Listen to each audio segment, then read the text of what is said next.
All right, outstanding. Welcome back to the podcast. Great people of the world, we're happy that you are here. It's a wonderful day today. Kind of hard. It's not started off very well. What's going on over there, Blake? Nothing. I've popped my elbow has popped in a terrible way. Our YouTube isn't working, and hey, man, first world problems. We got a lot of first world problems here. Yeah, you strained your elbow playing pickleball, and now you're complaining about YouTube not working. I mean, that's embarrassing. My elbow is jacked, man. Anyways, welcome back to the podcast. This is titled "Lay Your Eggs on High Ground." I'll tell you how we got the title for this episode here.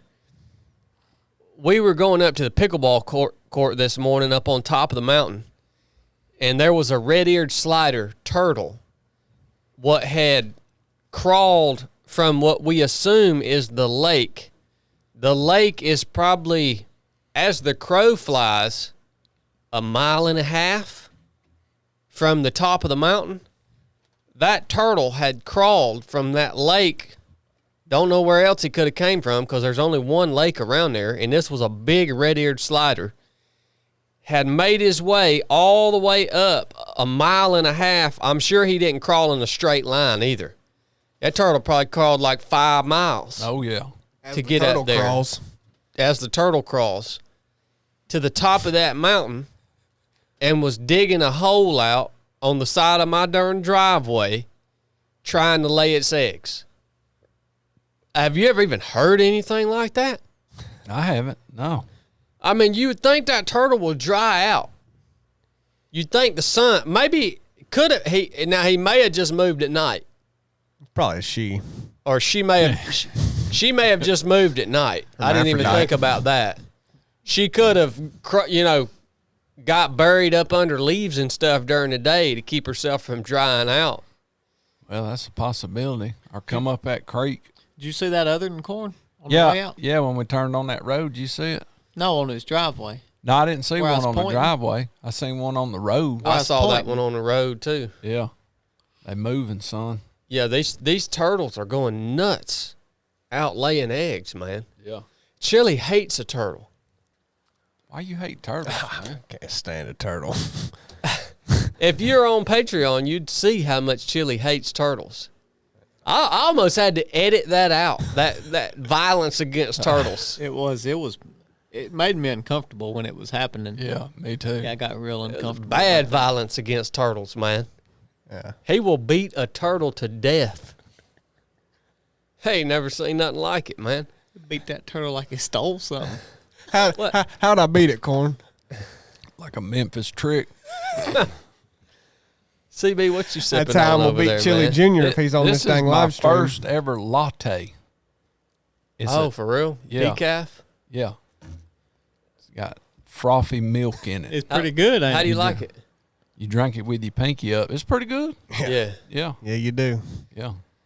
Do you know? Pinky's up homo. Do you know why they call an Americano, which is the coffee that I order, why they call it that? No. So in World War II, it may even been in World War I when it started. I don't know which one or the other. But American soldiers who were deployed to Europe started drinking the European coffee, which is espresso coffee. You know, they make it different. Right. And so when American soldiers would ask for a coffee over in Europe for the first time, well, they come out with a cup about this big. You know what I'm saying? And it's just got a little bitty sip of coffee in it. They just asked for black coffee because that's all they knew was black coffee. Well, that coffee, an espresso shot, is like a supercharged shot of coffee is all it is. Concentrate. Right. Yeah, it's concentrated coffee. So the Americans started saying, no, just make me one of those, but then pour a bunch of hot water on it to give me a full cup of coffee. So that's why they started calling it an Americano. I got The you. same thing happened to me, man. All around, nobody else anywhere in the world that I've been makes coffee like we make coffee here in America, out of the little drip pot or the percolator thing. That's terrible. Nobody else makes coffee like that anywhere in the world that I've ever been. The same thing happened to me. When I was in Northern Africa, I went and just asked for a cup of coffee, black coffee. Well, they gave me my coffee, and it wasn't nothing but just one sip. I was like, what the crap is this, man? I had never seen nothing like that before. But back then, I didn't know nothing. I didn't know the Americano trick that they could have just poured hot water on that, and it would have made me a full cup of American-style coffee. But that's the origins of that. I got you. Now I like coffee, man. I don't know why y'all don't drink coffee. It's a wonderful drink. I drink coffee every morning. Decaf, man. Nonetheless. It's not coffee, man. Nonetheless. I don't. What do they make decaf coffee out of, anyways? got a Pinto clue. beans. It's a chemical. Is it? Yeah, they chemically remove the caffeine. Yeah. Rough. So y'all are drinking chemicals every day. Good night. Who else drinks decaf? Blake? Blake does. Brooke drinks decaf. CB drinks decaf. You don't drink any coffee at all. Why don't you drink coffee? It's nasty water. Man. YouTube, do you guys like coffee? Are you guys what's your YouTube, what is your preferred method of making coffee? Well, Aaron Brown just commented. He said he mixes Dr. Enough with his coffee. Oh, wow. I love Dr. Enough. Nah, I wouldn't ruin it with that nasty coffee water, but I mix Hoist with my coffee. I love a Dr. Enough. Dude, where do you even buy Dr. Enough? You don't worry about it. LV said ripped protein up off. That's right. Yep. Wow. So that's kind of his take on the coffee. We didn't even think about that. Yeah. What's your preferred method of making coffee, YouTube? Mine. We got some French press. Nah, French press is junk, man. The French press makes the coffee, it's too acidic. Pour over we got here. Well, what is just your standard coffee maker? Where did It's a I'm hearing percolator. the podcast somewhere. Oh, it's probably Chad's on my phone. It's called a percolator. a percolator. Well, Yeah. if I was going to drink coffee, Drip coffee. I'd just have some Folgers in the percolator. That's what I'd do if I was going to drink coffee. That's rough, percolate. buddy. That is rough. Chemex, straight Yeah. black. Yeah, the Chemex is, in my opinion, the best way that I've figured out how to make coffee at home. John Wayne said he likes his drip coffee a day old, then he microwaves it up. There you go. Oh my gosh. Sound like something corn that would sounds do. good, son. Sounds good. That darn cowboy coffee right there, son. Sounds good. I cannot stand microwave warmed up coffee. I won't drink it. I ain't poor enough to drink coffee like that. Corn always he gets his from McDonald's in the morning. That's when he gets that egg McMuffin. Well, Chad's so rich, I have seen him with the Chemex make a cup of coffee, and he has to pour out the first one, the whole first cup, just to Yeah, I got to warm the glass Exactly. up first. and flavor it with that Yeah, the rich flavor. Yeah, and then he'll drink the second one, the second pot. Yep. and his coffee is from some foreign country. That's or the way to something. do it, man. What was that, Blake, when we went down fishing? You was mashing that coffee down. That's a French press. Oh, okay. Or he may have had an That may have AeroPress. been an AeroPress. That little plastic cylinder. Right, Yeah, yeah. it's AeroPress. Now that's backcountry coffee.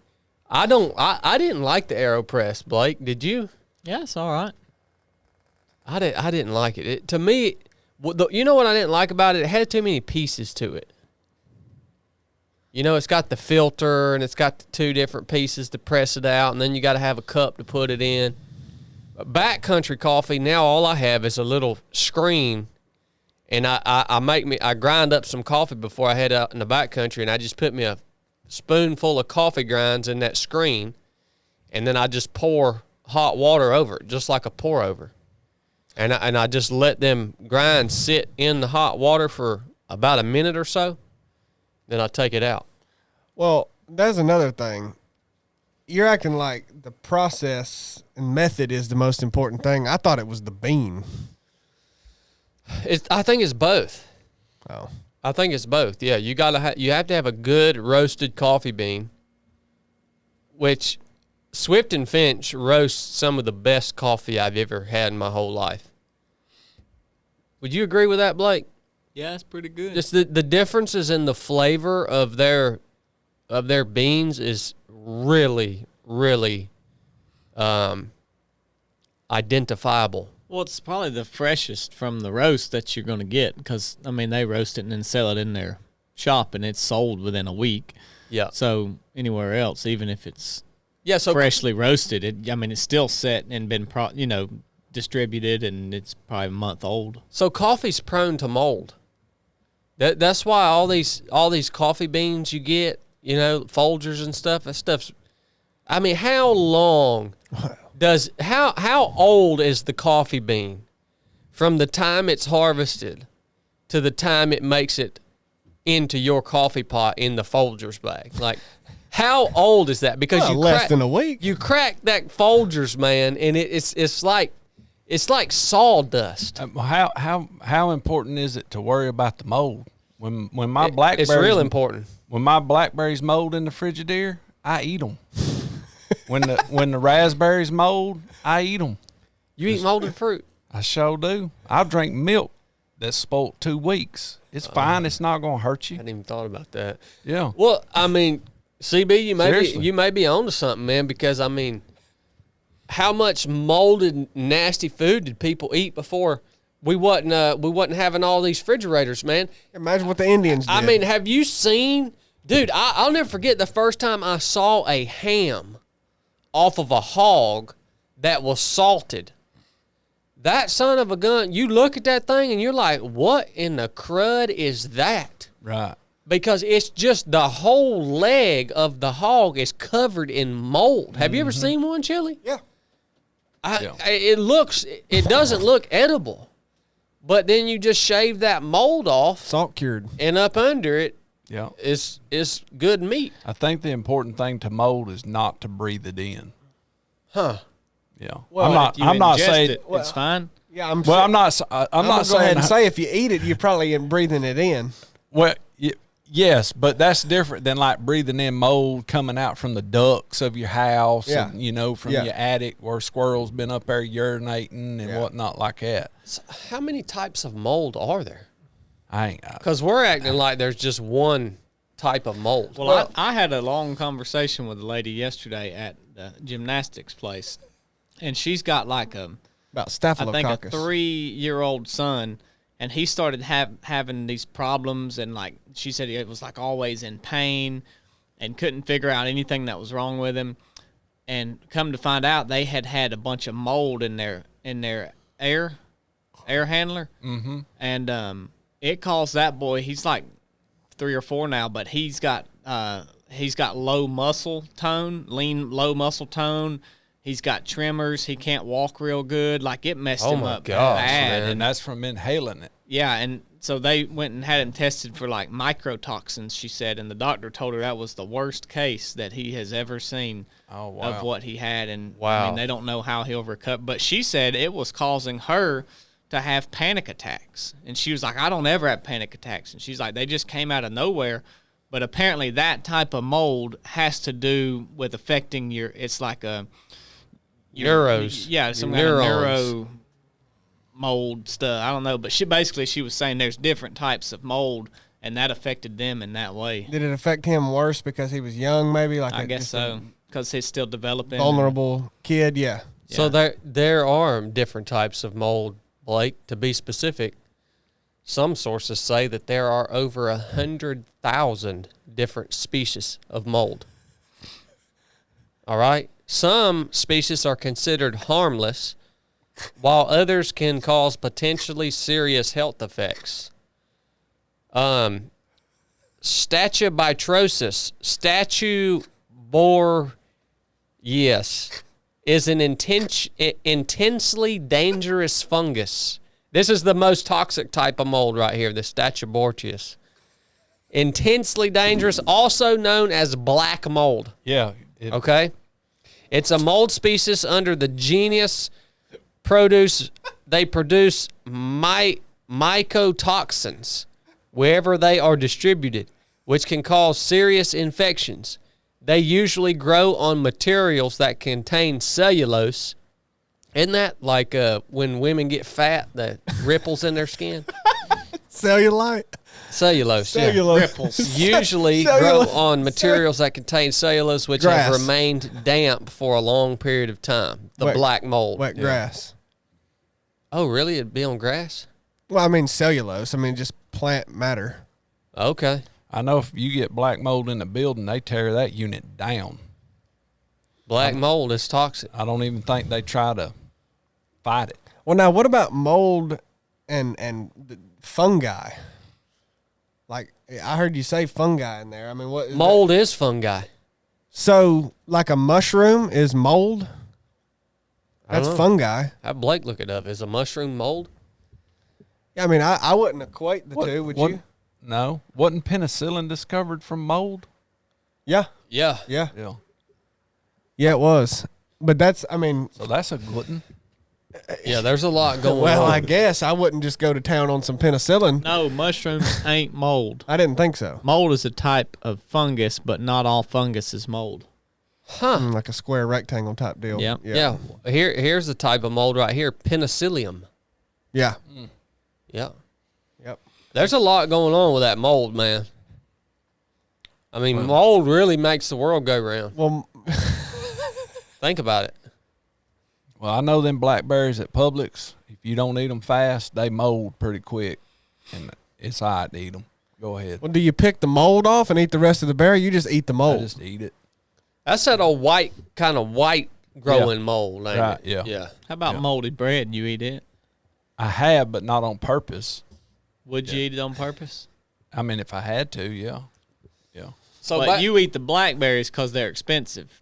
And they're good. They taste better than bread anyway. Okay. I like a blackberry. When you're putting it in Greek yogurt, you're just trying to kill the tartness of that Greek yogurt anyway. Well, Yeah. you know, Greek yogurt's got, It's mold. yeah, Yeah, bacteria all in it. Yeah. They call that the gut bacteria. that's right. Which Corn sitting here and ate about 90 grams of protein in one setting right here the other day. Golly. Half of it was yogurt. God. I ate a lot of Greek yogurt too. I like it. So, speaking of moldy bread, back when we used to have like over 100 chickens, we had a ton of chickens. Probably literally had a ton of chickens. I mean, we had so many. The whole yard was full of them. And I was poor back then too. So, me and Brooke used to go around to all of these bread stores. And we would have them load all of their bread that had expired into the back of our truck, and we would fill the entire bed of the truck up with bread, expired bread. Okay. We would bring this bread home and put it in garbage cans. Now, I'm not kidding you, man. Okay. Some of that white bread, I'm not kidding you, it would sit in that garbage can for 8 months. And we would go out there, and it would not have a speck of mold on it. Really? Yeah. Yes. Yeah, I saw a dude driving an old beat up truck, looked like your old Tacoma, the other day, and he had probably 200 loaves of Wonder Bread in the back of his. He was taking that to some chickens, and Hogs. yeah, Or hogs, yeah. well, something, and yeah, I was sitting there thinking like, there's no way you could eat that. Humans could eat that for the next year. Yeah, it no mold grew on it. It Nah. was wild. I guess it had just, I guess the process of making that super processed white bread had just removed any sort of life Well, they put so many or preservatives moisture. in it. Oh, that's what it is, isn't it? Yeah, there's so many preservatives in it. Yep. I got that trick from T.C. Stewart. TC's passed on from the world these days, but TC was an interesting man. He was a real live hoarder. And So TC's the one who taught me how to collect for that bread. Now, he collected it to eat and feed his dogs and all this. I just wanted it for the chickens. But if you went down to TC's house, and some of you listeners may know TC Stewart. TC was about 72, 73 years old. He had a pack of dogs, deer dogs, but they were all different, black and tan, walker dogs, whatever. And he lived in a little bitty old camper on this tract of land that he had, and them dogs lived in and out of that camper with him. I mean, this was his clan, right? He had a bunch of chicken houses on that property for the longest time, and over the years he had filled them slam from the bottom up, end to end, with just stuff, these massive chicken houses. And they set fire one day, and the fire department came out to put the fire out, but TC had hundreds of half-full propane tanks just all over the place, and those things started exploding. So the fire department just sat there and let all his mess burn. They wouldn't put the fire out. So that all burnt down, and then he restarted, but after his chicken houses burned down, he just started piling all of his stuff up just out in the open.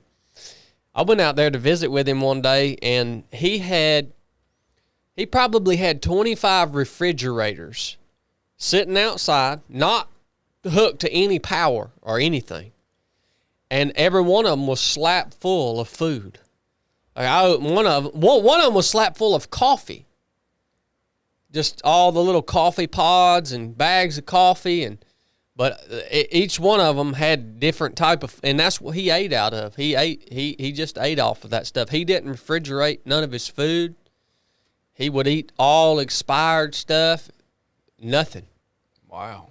Yeah. He was tough, man. I bet a Frigidaire that's closed up like that outside and getting mold in it, and I don't believe that'd be the good mold. Well, it didn't hurt him. Wow. It didn't hurt him a lick. Well, I mean, we don't know how well he was doing.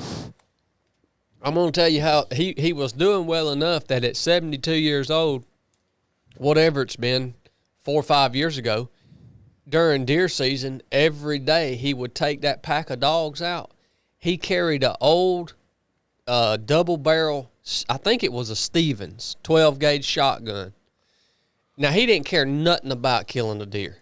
He just carried that shotgun just so people would think he was part of the hunt, you know. Yeah. He would take off with that herd of dogs of his, and he would walk them woods. And now I'm talking about the woods in Suffolk, Virginia, it's all cutovers. He would walk them cutovers all day long, from daylight to dark, with them dogs. And I walked with him a few days. I just wanted to see what he did, you know. And he would never stop. He'd move real slow, but he would never stop. He would just keep moving. And this joker, he was so old school, he didn't recognize property lines or nothing like that. He would just walk wherever he wanted to walk with these dogs. And he would cover 2,000-3,000 acres in a day. Wow. Just because he was steady moving. And them dogs, you know, they'd jump up a deer every now and then, but his dogs wouldn't run them deer far. They'd just jump them up and run them a couple hundred yards and come back to him, you know. Right. But, yeah, that mold didn't bother him. Well, he finally passed away. Yeah. Just about a year ago. I still don't know what killed him. I was telling Brooke that the other day. I said, you know, somebody like TC, you just can't imagine them dying. At least not so soon. He was an interesting guy. Did he make it to 80? I don't know. He had to have been close. He had to have been close. Now, he had an interesting life, right?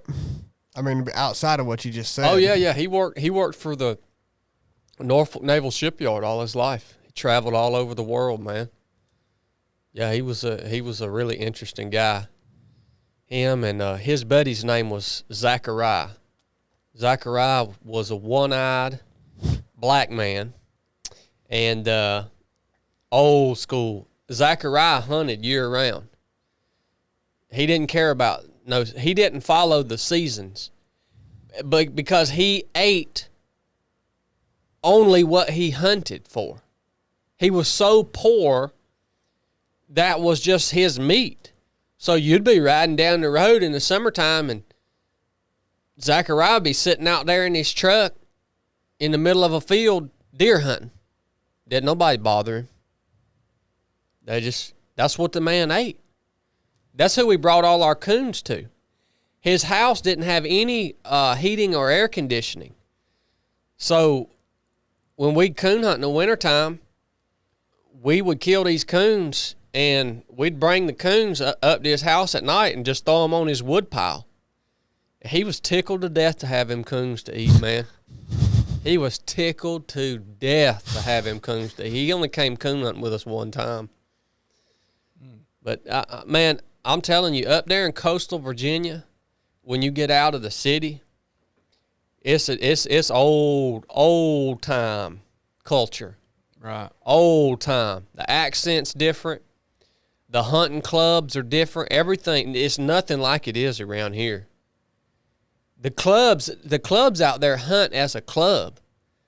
If you go out, if you're part of a hunting club in Virginia and you go out and like go deer hunting on your own, they get mad at you.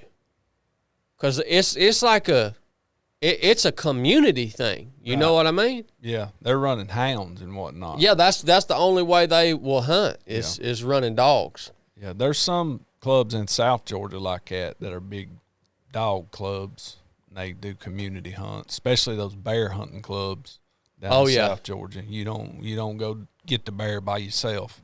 Everybody's doing it. Yeah, they get upset about that. Yeah. You know. Yeah, that's a different world out there in coastal Virginia. As a matter of fact, somebody sent me an invitation to a wedding in Windsor, Virginia. That's backwoods. I know right where Windsor's at. Yeah, I don't know if I'll thank you guys for the invitation. I don't know that I'll be making the trip, but I'll consider it. I'll have to look at the date. Well, yeah, you know I've only ever been to 2 weddings in my life. One when I was a little kid. One of my aunts got married, and then the other wedding I went to was for a friend of Brooks' family. I've only ever been to 2 weddings in my whole life. Including your own. We didn't even have a wedding. That's what I'm saying. Yeah. Heck, man. I know. You did have a wedding. Yeah, it was a wedding. Well, it was. Don't let on like you didn't have no wedding. Well, you had a party and everything. It was more of just a gathering of people, Blake. That was a wedding, wasn't it, Corn? He loves to say that. Yeah. No, he likes to downplay all his stuff like he didn't do the traditional thing. He did it. Yeah. No, Blake. Yeah, you did it. Yeah. You had on your Navy suit and all, man. Looking sharp. Oh, well, big. If y'all want to call that a wedding, then I've been to 3 weddings then. Yeah, you know. 3 big ones. Well, you know, if you go to other places in the world, I was telling Cornbread this morning, they don't refrigerate the eggs or the milk. They just don't do it. Well, I'm sure they do if it's pasteurized, homogenized, ultra filtered, all this crap we do to it, but I'm sure they're not refrigerating it. I'm sure they are if it's all that, but it's probably places that don't do none of that. No, the pasteurization process is what allows you to store it without refrigerating it, because it kills all of the bacteria in the milk. What? So we don't. Yeah. Why do we? I have no idea. Refrigerate our milk. Same with eggs. I have no idea why we refrigerate our eggs. Nowhere else in the world refrigerates their eggs. Yeah, I was thinking that when he said that to me. I was like, well, dang, I just believed you're supposed to refrigerate eggs because I've always seen them refrigerated. Well, I was under the impression that, I mean, I don't refrigerate fresh eggs when I get them. No, I don't. But I do if I get them from the store because they already refrigerated. Exactly. And then I don't. I thought that was because you bring them home and leave them out? Really? Yep. Well, all the grocery store eggs that you buy in other countries, I can't speak for all of the countries because I haven't been to all of the countries, but they're just sitting out on the shelves. They're not in a refrigerator. But I do buy them free range eggs from the store, so that's kind of just like chicken eggs from your house. Well, here's what I've heard about the egg thing. So apparently, a fresh egg has some sort of coating on it, and it preserves the egg. Yeah, and now, they clean that off in the store. If you something about the process that the egg goes through to be a production grocery store egg, that coating gets washed off, and so the egg is no longer able to be preserved by the natural coating. So I wonder if they, in other parts of the world, if they don't process them differently to where they're not washing the natural coating off of the egg. Well, surely. Yeah. Probably so. They're not looking at it like, ooh, that's nasty, I better wash it. They're just looking at it as a food source. Well, Blake, I mean, do you actually do that? Yeah. Well, I don't see how you can. I thought that would cause problems because they have washed that off. I've left eggs out on the counter for 2 weeks from the grocery store. That had been refrigerated. Yeah. Well, dad bum. I just eat them like normal. I think that we probably are overly cautious about our food preservation. Well, I don't do it with like fresh egg, but I thought I figured it'd go bad if they had like cleaned that off in the way they process them. That's why I wouldn't do that. Yeah. Apparently not. Yeah, maybe that's not true. Maybe they won't go bad. Yeah, I think we're just overly cautious about it. Do you know that there's people out there who have a phobia of meat? Phobia. Yeah, like they're obsessed with they won't handle meat because they think they're going to get some sort of bacteria or sickness or something from the meat, like salmonella or something. Yeah, they won't handle meat. Like they won't even bring meat in their kitchen because they're so afraid they're going to get sick from raw meat. Wow. Yeah. Yeah, I've never heard of that. Yeah, it's a that's thing. Whacked out. It's a thing. I'm pretty sure, correct me if I'm wrong, Chili, but I'm pretty sure you can eat raw meat as long as it's super fresh. Dude, that's a new wave of things. You know, they take everything to the extremes. Veganism kind of turned into just, well, I'm going to try to stay away from animal products to, like, now there's this new raw vegan and, like, fruitarians. I mean, I guess that's been around a while, but, I mean, they won't eat nothing. They won't eat certain vegetables because that's considered a living plant. Just fruit, like the actual fruit off of a flower, like you're not killing nothing. Vegetable, you're killing something. Fruit, you're actually not even killing anything. So they'll just straight up only eat raw fruit, won't cook it, nothing. And then the other thing with meat, like the other extreme, okay, people started moving towards a more ketogenic diet, high, a lot of meat. Well, then you've seen the carnivore, like I am just only eat meat. And some people have taken that to where, well, I'm only going to eat meat raw. Literally raw meat is all I will consume because for the same reasons as all the other ketogenic carnivore, but raw because you get even more nutrients. You don't cook any of it out. You don't cook it at high temperatures and maybe kill some of the B vitamin or whatever. Yeah. But so you can then. Well, I mean, I've watched people do it or seen people document for years at a time now, and supposedly all they're doing is exclusively raw meat, and they're still living. Yeah, like say you was an old nasty Indian, you were starving to death. You killed a deer. You was like legitimately starving to death. You could just cut a piece of that meat out and just eat it raw. Well, that's only if you're an old nasty Indian. Yeah. If you were a clean Indian or an American, they couldn't do that. Yeah. I didn't know people were still doing that. Well, them folks eat that bear meat that ain't cooked all the way or mountain lion, and they get trichinosis. That trichinosis. Yeah. Get that from hog, too. Yeah, you get all kinds of stuff from hogs, rickets, and everything else. Yeah. I ain't eating now raw meat. Jake leg. I mean, bear meat, man, that ain't hardly worth eating anyways. Yeah. Yeah. That's around with that hog meat. But then there's people that get bit by them ticks that gets that bacteria that makes them allergic to eating red meat. That's fairly common. Yeah. Well, I will. That Lyme disease? No, I don't know what the scientific term is for it, but I mean Like some people are deathly allergic. Just all of a sudden you've been bit by a tick, and then 2 months later or whatever, you bite into a hamburger and you go into shock. Yeah, they go into anaphylactic shock. I went to high school with a guy who had that. It's not a super rare thing. I mean, I had a guy in my hunting club that had it. He ate meat all the time, and then I remember one day we were talking, and he was like, "I can't eat that." And I was like, "Why?" He said he got bit by a tick. All of a sudden, couldn't eat it. Just straight up couldn't eat it. Kill him.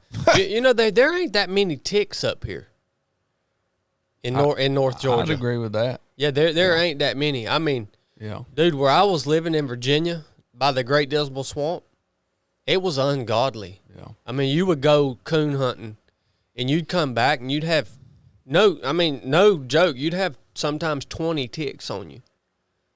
But I don't get that many ticks on me up here. I think they used to be worse. Yeah, this year's been a light year. I remember turkey hunting, and almost every time I'd come back, I'd have 2, 3, 4 ticks on me. Yeah. Sometimes more than that. Maybe from year to year, yeah. They used to be worse at the house here. I mean, like, they've lessened. Yeah, a lot of possums have, the possum population just went up. The earth is changing, man. Oh, yeah. The weird things are happening. Look, do you not remember when you were a kid walking outside in the summertime June at night? bugs. Well, I still see June bugs, but I don't. But lightning bugs. Yeah. There ain't hardly no lightning bugs left. I remember being a kid, man, you would walk out in the summertime in the night, and the whole darn place, there'd be just hundreds of thousands of lightning bugs. It ain't time for them yet. They ain't as thick as they are, Blake. I agree with that. Not. What I remembered the most when I was a kid, when it would come up a cloud in the summertime, those evening thunderstorms after it would rain, there would be these humongous bullfrogs that just come out when it was coming up a cloud or be like right under a cloud. And I can't even tell you the last time I seen one of them big fat bullfrogs. You don't see them anymore. It's like man. 20-something years since I've seen one of them huge bullfrogs. They're gone. I've caught one in my life. Really? And I caught it in the Toccoa River when I was a little kid. Yeah. No kidding, man. Maybe there are still June bugs down here, but I used to go outside in the summertime, really July, and they would be so thick in the air, you just grab them, catch them all the time. And I used to put them on strings and everything. I ain't been able to do that for 20 years. Well, let me tell you 15 years. Two things else that are gone. What? Click beetles and roly-polies. Yeah. Roly-polies are gone. Point. Yeah.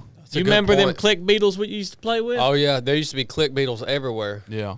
Roly-poly, yeah. And roly-polies used to be thick as ants. It is funny, man. If you just go out into the normal woods, just where you typically go, yeah, if you think back 15 years ago or whenever, for me, there's like it's just covered in everything. Now it's barren. Yeah, the earth is changing, man. Mm-hmm. Yeah. And now you've got this bloom of red-eyed cicadas. I mean, talk about that, Blake. Yeah, they came up from the depths of hell. Them things, 17 years they've been working their way up here. And, son, they come up with a growl. Yeah. They come up with a growl. They're all over at my house. They got red eyes, and you get up on them, and they make their noise, and it's like, but it's so quiet. And you think, how many of these things do they have to be out there for this to make this noise? That's like if you're outside for like a couple hours, you'll go in, your ears will be ringing. Yeah. Because it's just that's how it was at Mac White Gap. Remember when I pulled up on y'all's? I'm tired of hearing these dang cicadas, man. It's like a factory over there, paper mill beside the river, just making all kinds of racket. They are deafening, and these cicadas are producing a different tone than what we are used to hearing in a Georgia summertime too. It's a different tone of sound. I don't know what this means, guys. Did you see where them frogs were? It was raining frogs in Texas. No, I didn't see that. I mean, I'm not even joking. They were literally falling from the sky like it was raining frogs. These big old and apparently, the explanation was it was around the time of them hurricanes in Texas, and like somehow they were getting blown up into the. But like what? I don't. Frogs. Only frogs were getting blowed up. Thank you. Up in the air. Thank you. I mean, I kind of tried to follow the explanation, and I mean, right. Okay, but then it's just frogs. Wow. Where was the everything else? Lizards? I mean, why are we just raining frogs? Yeah, I don't really accept that explanation. Like a Sharknado too. Yeah. Yeah, Sharknado only sucks up sharks. Yeah. Well, that is true. I mean, you might have that's been a frognado. Yeah. Yeah. It's not good. I mean. Oh yeah, that's what Brandy said on here. It's a frognado. Yep, frognado. Yeah. I'm telling you, I've seen it. It's changed a lot just in a short period of time. I know where the frogs went. They're in the clouds. That's true. It's full of bullfrogs. All the bullfrogs are in the clouds. That's right. I didn't think about that. I have heard that those bullfrogs are very sensitive to the water quality because their skin is semi-permeable. And so if the waterway starts to become polluted, it actually kills all of those big monster bullfrogs. Yeah, so the ones that I would have been seeing when I was little would be from the Altoona watershed. Mm-hmm. And I'm sure that thing's got sure enough good and polluted. So the frog skin's kind of like a frog tog. Yeah. Semi-permeable. Okay. That makes sense. Well, all right, guys, welcome to the show. So if you guys don't know this, if you're one of our patrons, there's a benefit to being on Patreon. And we're going to start leaning into this in the future. And I named it something like Influence the Conversation. We have a lot of really good, awesome people in our Patreon community. And I want them to start influencing the conversations that we have. So we're going to take a question every week from our Patreon members. And also, we're going to allow them to, or we're going to not allow them, we're going to ask them to contribute to what types of content that they want to see, both privately on Patreon and also on YouTube, which, by the way, where YouTube is really making it difficult for us to produce the type of content that we do produce. And I am personally about sick and tired of having to degrade the quality of the content that I put out, or we put out for you guys, to accommodate YouTube's narrative.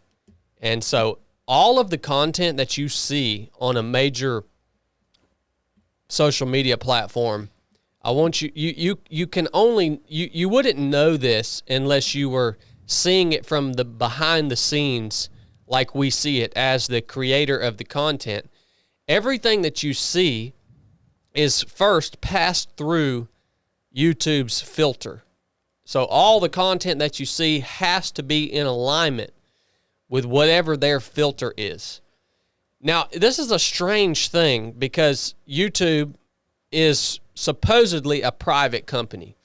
You would imagine that a private company would be interested in profit as long as they weren't breaking any laws, right?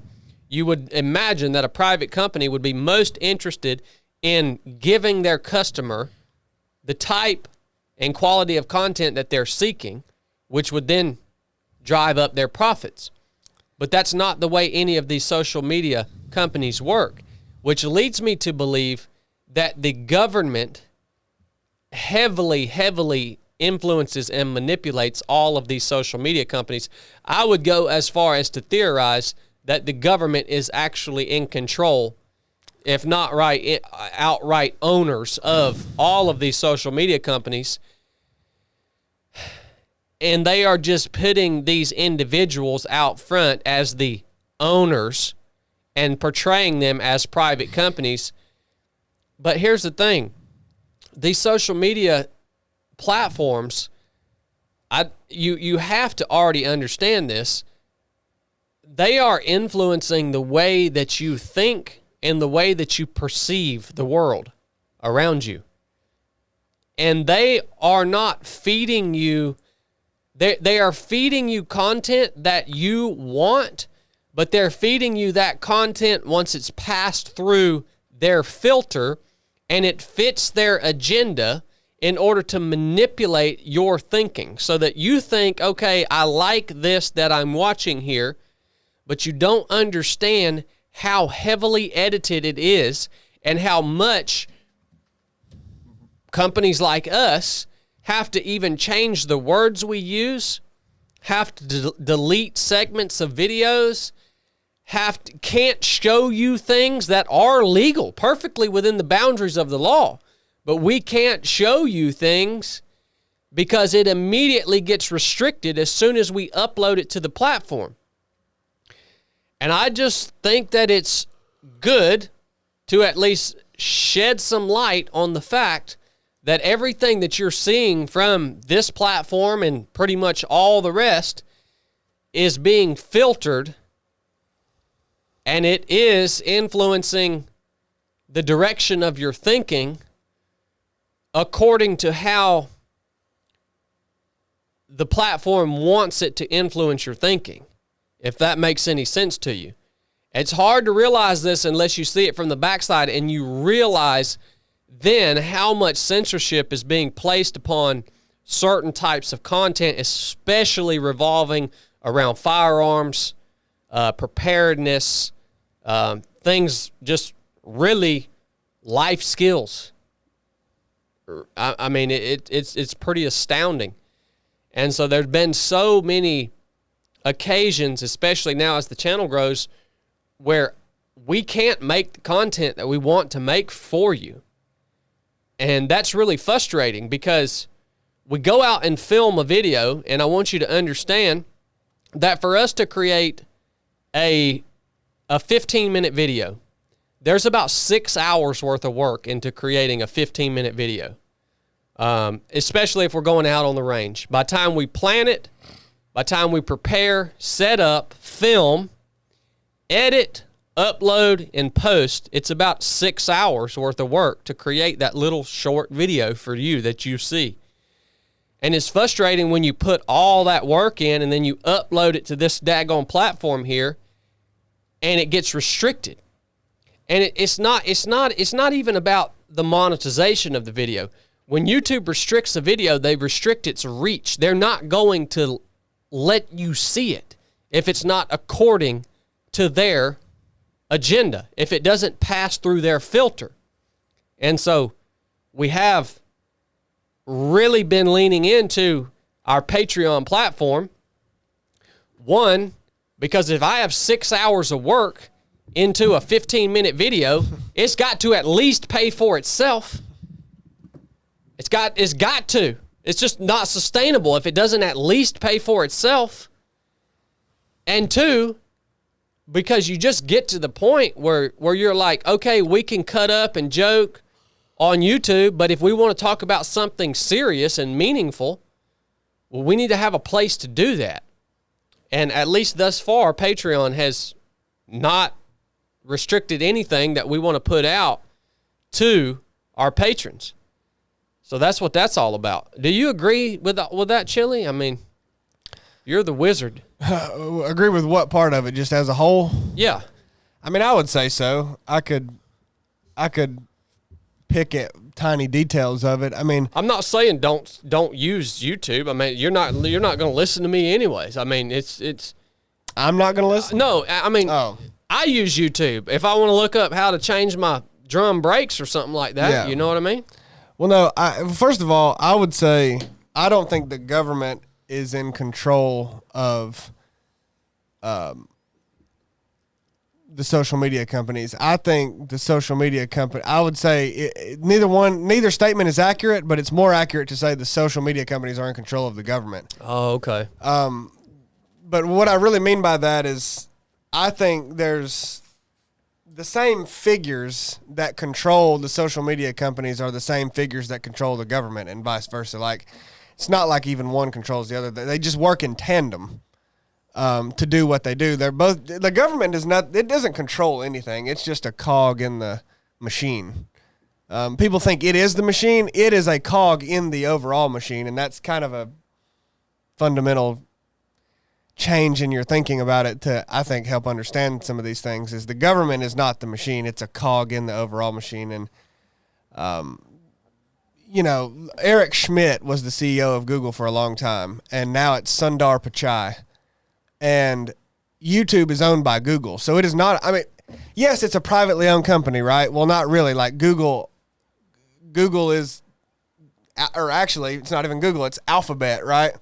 And then Google is technically kind of underneath Alphabet, and YouTube is owned by Google, and Google is this freaking conglomerate that controls the world. I wouldn't even call it a company. Like, what a crap is Google? I know, it's wild, man. It's everything. Google, Alphabet, it is, that's not a company. 3 of 7 Project is a company.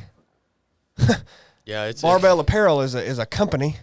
Google is this. It's the most massive intelligence gathering platform that's ever been devised in the history of humanity. Like, of course it's gonna be leveraged in like infinite ways to control the narrative of all of society, to spy on what you are doing, to do. In so many different ways, man. Yeah, and I think that is what is going on. Google or Alphabet, let's, I guess, be more accurate, and Apple are the two. They're huge, and they work together, and they work with all of these players in the government and out of the government, and the purpose of it is for exactly what you said. It's an intelligence gathering operation, and it's a mass manipulation operation. And that's what it's supposed to do. It's what it's like. Was it designed to do that? I don't even get too far into that, man. Like, what MySpace and Facebook, like some of the first social media companies of those types, was that created to do what it's doing now? I don't really know. Don't really care. Yeah, it is doing it now. I don't know the intent of whoever really created those platforms and what their goal really was with it. Everyone loves the story of Zuckerberg at Harvard starting Facebook. He stole it from those Winklevoss twins, and now there it went. Now it's Meta, and they own Instagram. Well, I don't even believe that story. That's what I'm saying. I don't either, but it could be true. I don't care. Like, it doesn't even matter if that's how it started or if it started by some crazy government operation, if you will, to do what it's doing now. I don't really care. It is doing that now, without a doubt. And you can see that it's doing that now. And it's not even just the algorithms that are doing that, but because a lot of people look at Rumble and they say, oh, well, I think there's supposed to be no suggested content, no algorithm to drive you a certain way. Like when you watch a video of, a documentary on the pyramids on YouTube, if you start off a new YouTube account and you watch that first video, you will get fed that content like crazy. And that's just the algorithm trying to work to show you what you want to see. But there's also a piece of the algorithm and a piece that Rumble or any other social media platform could do, and that is suggest like feed you ads of any sort. Maybe Rumble doesn't do it right now, whatever, but they can show you whatever they want to show you, even if it's not suggested content. They can put messages out that they want to. Rumble controls creators to some degree. They have their own. They can tell them what to say. Why do you think they wouldn't do that? You can be manipulated and are manipulated in an ungodly amount of ways. It's powerful, dude. And it's powerful. The SPARS pandemic scenario in the Johns Hopkins Institute, the Johns Hopkins University, you can find it online. SPARS pandemic scenario. You should be able to find it. Might do a little digging, but it literally, the whole point of that, when talking about how the pandemic will be utilized, is through social media. It literally creates, it's a scenario, right? So it creates a fake a simulated scenario-driven pandemic that is then controlled by the government through social media, and it comes, I forget what it was called, the fake account, the fake platform that does this, and we put messages out on here. I mean, that is what they're doing, and that is what they're going to lean into a lot more heavily. But you saw it with all of the platforms on this last go around. I mean, you see, you can make your profile photo with the filter that says wear a mask and all this stuff. I mean, it's all done that way. Mm-hmm. You can't avoid it. You put a post out that's against their agenda, they can take it down and will. They put flags on everything that was centered around that, and then they shove their narrative in your face.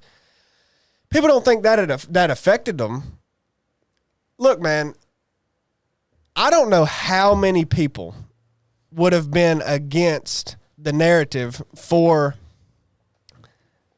the past 4 years if you had sat them down before it all started and you said, this is what's going to happen. Let me give you a picture of this. You for that. Some people would say yes. Of course they would. But 90% of the people that went along with it would not have if you had showed it to them in that way. They were slowly, bit by bit, slowly integrated and manipulated into the agenda. It took time. And they sucked at it, right? They were logically inconsistent the whole way through. They'd say one thing, then do the other, say one thing, do the other. It didn't matter. They were told what to do. Social media platforms will continue to tell you what to do, subtly and not so subtly. It works both ways.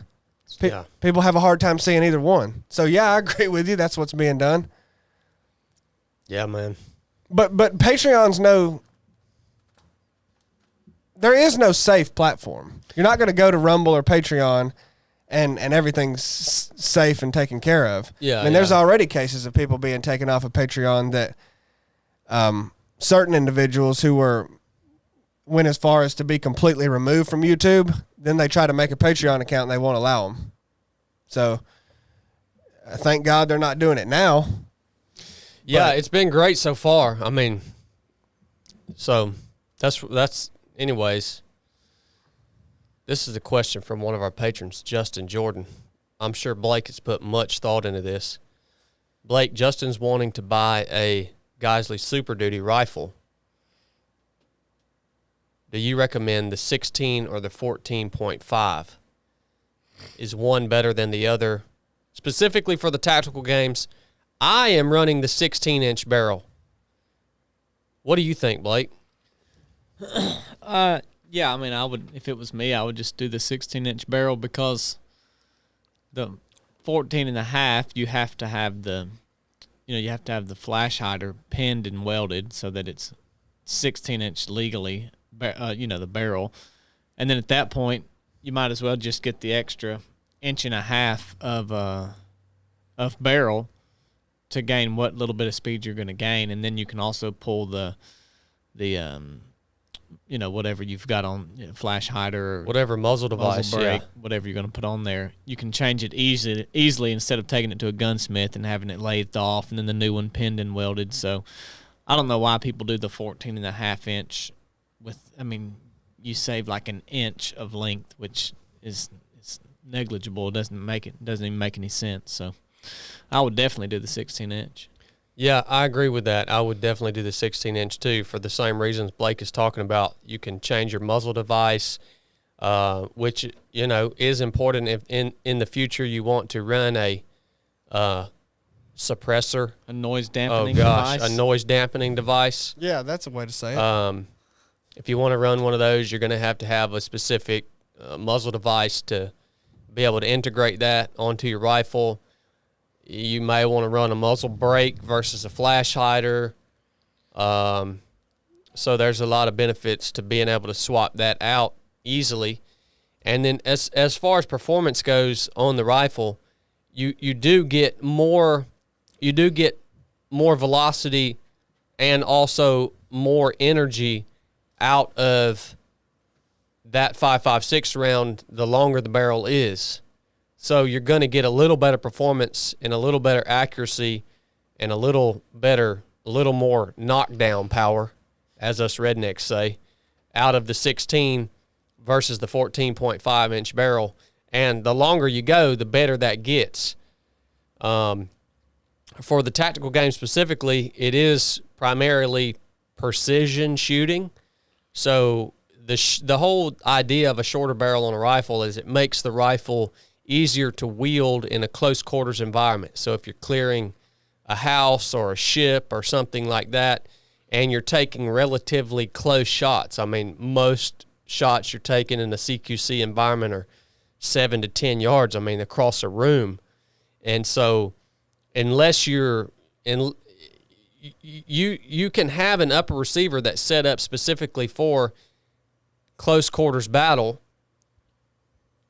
but if you're doing anything outside where you're taking longer shots or precision shots, you definitely want the longer barrel. And 16 inches, I mean, I would even go as far as to say for the tactical games, it wouldn't be wrong to get an 18-inch barrel on your rifle, just because you get that better accuracy, especially out at long range. And the tactical games does revolve around precision shooting. So the more error that you can remove in terms of your rifle and the more accurate you can make your rifle, well, then that's just less that compounds on the error that you bring into the equation as the shooter.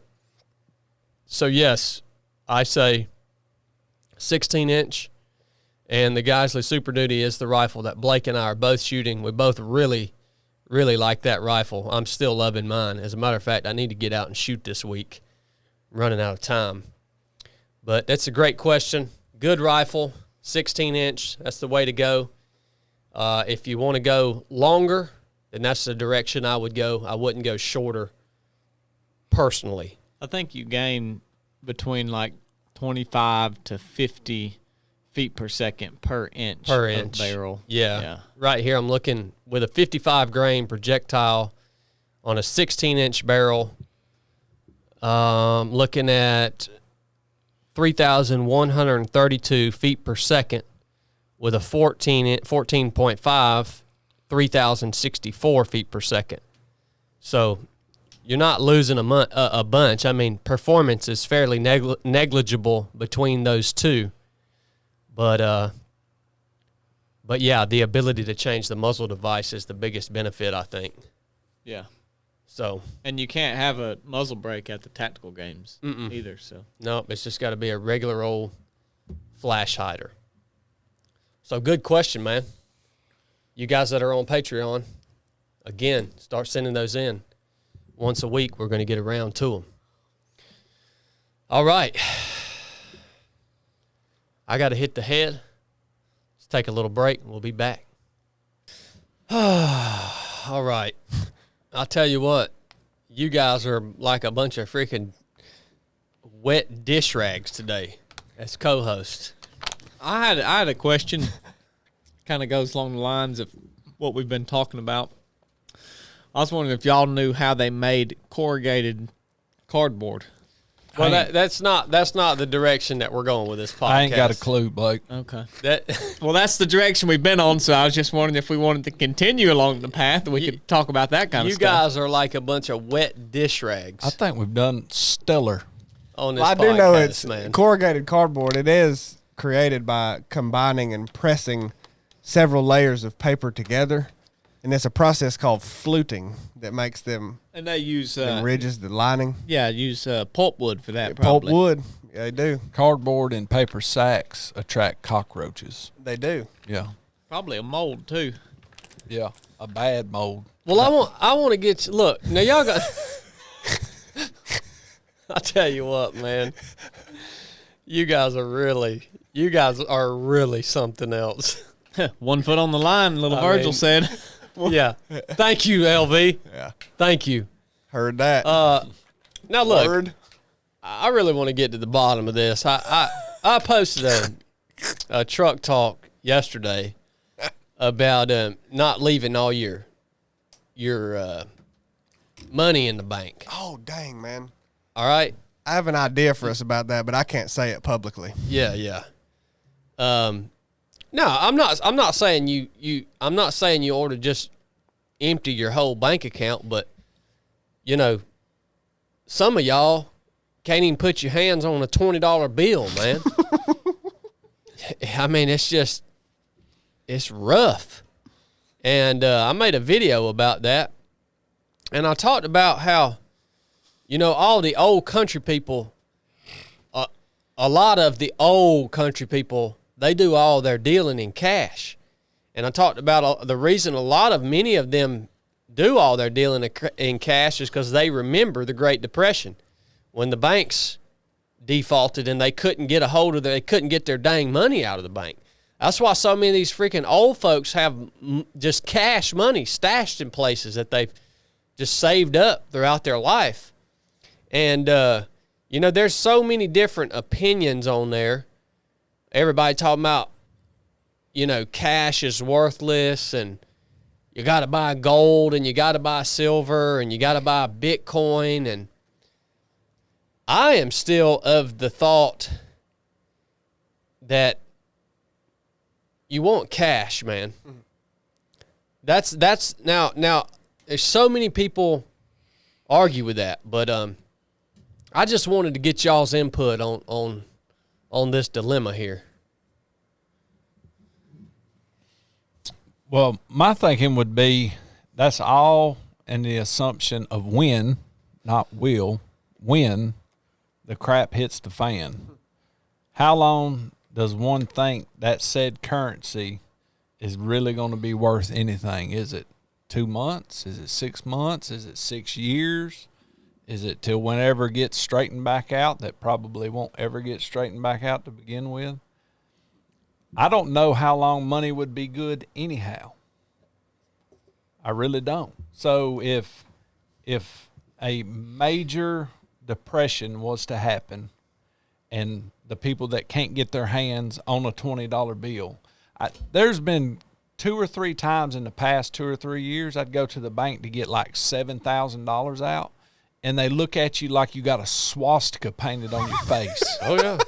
They're like, oh, you're going to have to call. Like, next time, call, and we'll have that ready for you, tomorrow or the next day. People don't understand that about banks either. Dude, they don't hold your money. They would be such a mad rush to the bank and to the ATM, you might as well forget it. Well, that's what would collapse them. Right. So you might as well forget even having it. So what do you have then is of value, period. Like, there's going to be more people without money than there will be with money. So how valuable actually will be money to somebody who can, tote 500 telephone poles down the road and help get a bridge built or something like that? I don't really know. If you're really looking at it in the grand sense of you better have some money, how long is that going to be good for? You may want to spend your time doing something else, figuring something else out.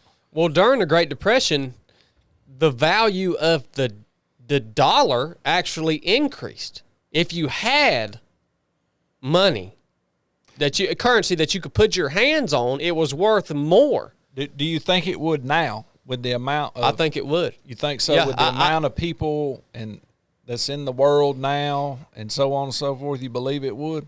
You believe it would sustain long enough as it did during the Great Depression? I think if something like that comes again, it's going to be something way worse than the Great Depression.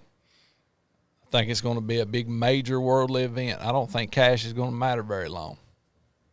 I really don't.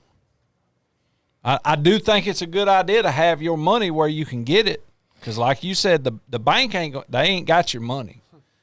They ain't got your money. The only thing that has your money is that app on your phone that says how many dollars you're supposed to be able to get man. when you watch. So I'm not saying you don't need to worry about that or you shouldn't do that. I agree. You definitely should have your money. But I'm just not confident that it's going to be worth much very long anyway. What do you think about that, Chili? Well, the inflation and the value of the dollar, yes, if another depression happened and you talk about a repeat of the Great Depression, well, will the value of the dollar increase? Well, yes. That's not even a matter of opinion. That's a scarcity issue. Okay, there's less people with dollars. There's less dollars. Why is it being devalued now? There's more dollars. They're printing more dollars. and then all of a sudden it's basically like they just fall off the face of the earth. Well, then yes, your dollar is worth more. There's less of it. Less people have it. You have less access to it. Yes, it is now worth more. Now, I mean, that's why I've always questioned people talking about the devaluing of the dollar. Like, there's two ways to devalue the dollar. There's devaluing the dollar in relation to other currencies, and there's devaluing of the dollar within your country. A lot of people talk about it in that fashion, thinking, okay, the value will be the dollar is worthless. The dollar, it's just going to be worthless in this country. Well, yeah, that's what's happening when they print more and more money, but that will, I mean, through a depression, that's going to correct. And what all comes along with that depression, I don't know. Like, the most pertinent point to me when you ask, what do you do right now? Well, that depends on what's coming. I'd do a heck of a lot of different things if you told me the doomsday looked like this than if it looked like this. I mean, you got to know what doomsday looks like to prep for doomsday. There's a lot of different ways doomsday could go. There's a heck of a lot. So you have to then think, well, what is the most likely thing that's going to set me up for success? And in my opinion, I'm in total agreement if you say it's to get your hands on cash, because everyone also talks about, man, money will be worthless when the crap hits the fan. You're just going to want ammo. Well, okay, yeah, do as well as you can now to get ammo. What if you ain't got it when the crap hits the fan? How you going to get it? Yeah. With freaking cash, man. That's how you're going to get it then, too. Yep. Because guess what it is at the end of the day? It's a medium. It's a means of exchange, right? It's a bartering tool.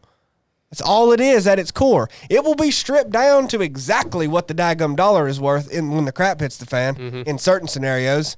You'll go to this dude who has a lot of ammo and say, hey, man, everything's crashed, but I got this medium of exchange that we've all agreed upon, and everyone still has, and everyone still uses, and you know what a $20 bill means. I will give you this for that ammo in this scenario. What's he going to do? Turn down your 20? Maybe, because he wants the ammo. It may be worth more to him.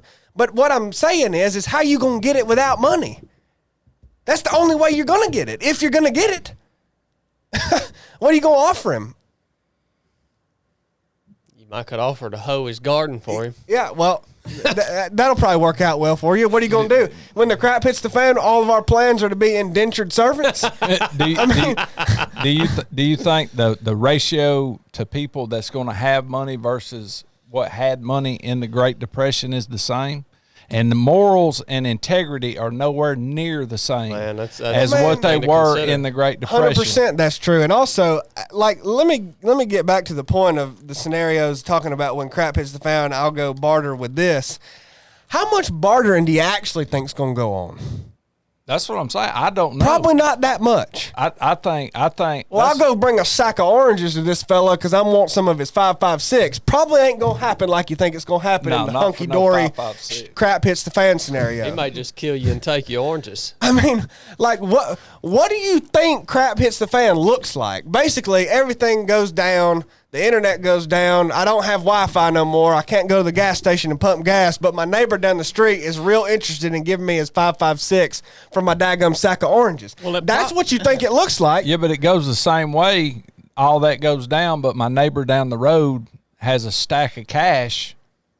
Like, we can't even tote it in our backpack. He's got so much, but there ain't nowhere for us to go spend it or buy it. Well, yeah. I mean, it would be amongst other people. Yeah. If, like I said, if that'll even work. Well, what it looks like is when them hurricanes hit down there and lawlessness abounds and people just go to busting into them stores and taking whatever they want and robbing people's houses that ain't there and I mean, people's going to do whatever they feel like they got to do. They ain't trying to do things. But now your buddy, like, hey, Cornbread's good at working on cars and I can protect him. Hey, Corn, I mean, you might not have a car, but you get what I'm saying. Yeah. My car's broke down. Me and you's buds. I'll watch your house, if you'll fix my car for me. You might do that with your buddies. Yeah. And what it looks like to me is sort of like what James Ward was saying. I guess he was in Haiti when them hurricanes hit, and the community band together and said, all right, buddy, we're tired of y'all taking everybody all the stuff. Whoever's coming through here is about to give us something. Yeah. You implement your own tax, basically. Yeah. You got to come through our roads, you're going to give us some stuff. Yeah. If you want to assign a value to everything in this and create a hierarchical structure of crap hits the fan items, that's how I would recommend doing it. What is the like all scenarios, regardless of what crap hits the fan actually means or looks like, what is the most basic thing that you say, that's what I need, regardless of what it looks like? What would that be to you? Food and water. Food and would water. be the most immediate thing. So you can't go back in time and you can't look to the future. So what do you do right now then? If that's the one need to be taken care of when crap hits the fan, regardless of what type of crap hits the fan? Well, figure out how to grow food, figure out how to hunt, figure out your water plan, figure out how to purify, figure out whatever you need for food and water. You can pretty much take care of that as well as you can. Then what? Okay. Well, let me just start with this too. Bitcoin. Oh, that is the biggest freaking scam. There's on not Earth. a crap hits the fan scenario where you need a Bitcoin. That is the there ain't one. biggest scam I've ever seen. No, not that I've ever seen. No. But there's not one. It's a big one. There ain't one scenario where you need a Bitcoin. Me and Chile have high intel that Bitcoin was started for the cartels to get to move their cash. You remember the dude we was talking to about that? Do I remember him? Yeah. He's on speed dial. Exactly. Bitcoin ain't worth nothing. Yeah, y'all Bitcoin people, y'all are a bunch of daggone smooth brain ids, man. Well, everyone likes to talk about, it's become a cute buzzword now to talk about central bank digital currencies. Well, what do you, that's all I'll say. Yeah. But, yeah, so cash falls somewhere in the middle of that to me. There's plenty of scenarios where you can look and say, okay, cash would still be valuable in this, and plenty where it ain't. But create a daggum hierarchy. To me, having food and water plan and skills and ability, that's at the top. Below that, ammo. Cash is somewhere in between. At the very bottom of everything that people worry about is your daggum Bitcoins and what your bank statement Cash says. or gold. Yeah, gold. I don't buy.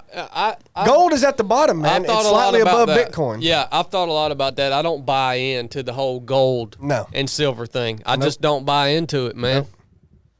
Nope. The whole value of that, again, it's no that stuff. It's no different than how we place value on cash. It's not inherently valuable. It's not inherently valuable. It's not a usable resource, but it has been valuable since as long as... Well, so is cash. Well, not American dollars, but the gold has, as far back as you have history, like gold was valuable and used to decorate. But the value is not inherent. The value is manipulated or is determined by whatever. Like, I could say your gold coin to me is only worth, one piece of bread. Like, yeah, I mean, there's nothing inherently valuable about it. You're talking about in an apocalyptic scenario and everybody's just are like animals fighting to live. Well, yeah, then of course gold's no good. But ever since there's been humans probably, but for a long time humans become somewhat civilized and have order, and then they start working their way up on what is valuable, and usually it's whatever is hardest to get their hands on is what's most valuable. And I guess gold has just always been a rare thing to, something relatively rare to get your hands on. But yeah, I mean, if you think about things in the Mad Max or whatever the videos they make, like, yeah, well, of course, then you need transportation and probably some guns and ammo and food and water. But that's like you're saying what is valuable to a deer. Yeah. That's what you're asking. Well, yeah, a deer doesn't care about gold, but he does. That's a lot of scenarios, right? Yeah. I mean, yeah, it could be. Yeah, I mean, there's so many that you could choose from, and also the if you want to talk about what's inherently valuable now, like I would rather have cobalt than gold. I'd rather fill my bathtub at home with cobalt. Yeah. like when the crap really hits the fan, well, no, it's about as useless as anything else. But right now, or certain scenarios, no, if I had a bathtub full of cobalt, I'd be rich. If I had a bathtub full of gold, really don't even that much matter. Yeah. But man, I'd like a bathtub full of them chips or semiconductors. Yeah. Like, I'd like that. You know, but once again, when does that even matter to have? Yeah. Yeah. I mean, at the root of all this, you have to get down to what is the level of destruction that you're anticipating? That's the question. That's what you have to get down to. Well, just something that's simple. One day, the mighty internet is going to mess up. Yeah. Somebody's going to take control of it. Somebody's going to do something that incapacitates it for however long. Yep. 2 days, 2 weeks, 2 years. If you ain't got now cash, it's not going to be good. Yep. Right. It's not going. If a tornado hits your community and totally destroys it for a solid week, it would be good for you to have some cash. If you ain't got now power, the fuel pumps are out, you got to go 2 towns over to get gas, blase, whatever it may be. It would be good for you to have some cash. If you got to go to the emergency room or whatever and pay, or the urgent care and pay, and their intranet is down, they're not going to let you pay with the blood they drawed from you. Yep. They ain't going to bill you. You got to pay for it. It would be good to have some cash, and that's more than $200 or $300 or $500. Yep. That's more. That's more realistic to me. Right. Yeah. Like that's more where I'm coming from. Yeah. Like that's more that's the realistic scenario that I'm coming from. Well, what happens if you think that's realistic, and I do too, the internet's killed for a week, worldwide or countrywide, whatever, even just region-wide. Well, what does that cause? Yeah, exactly. What is the fallout from that, though? Yeah. I mean, it ain't real orderly.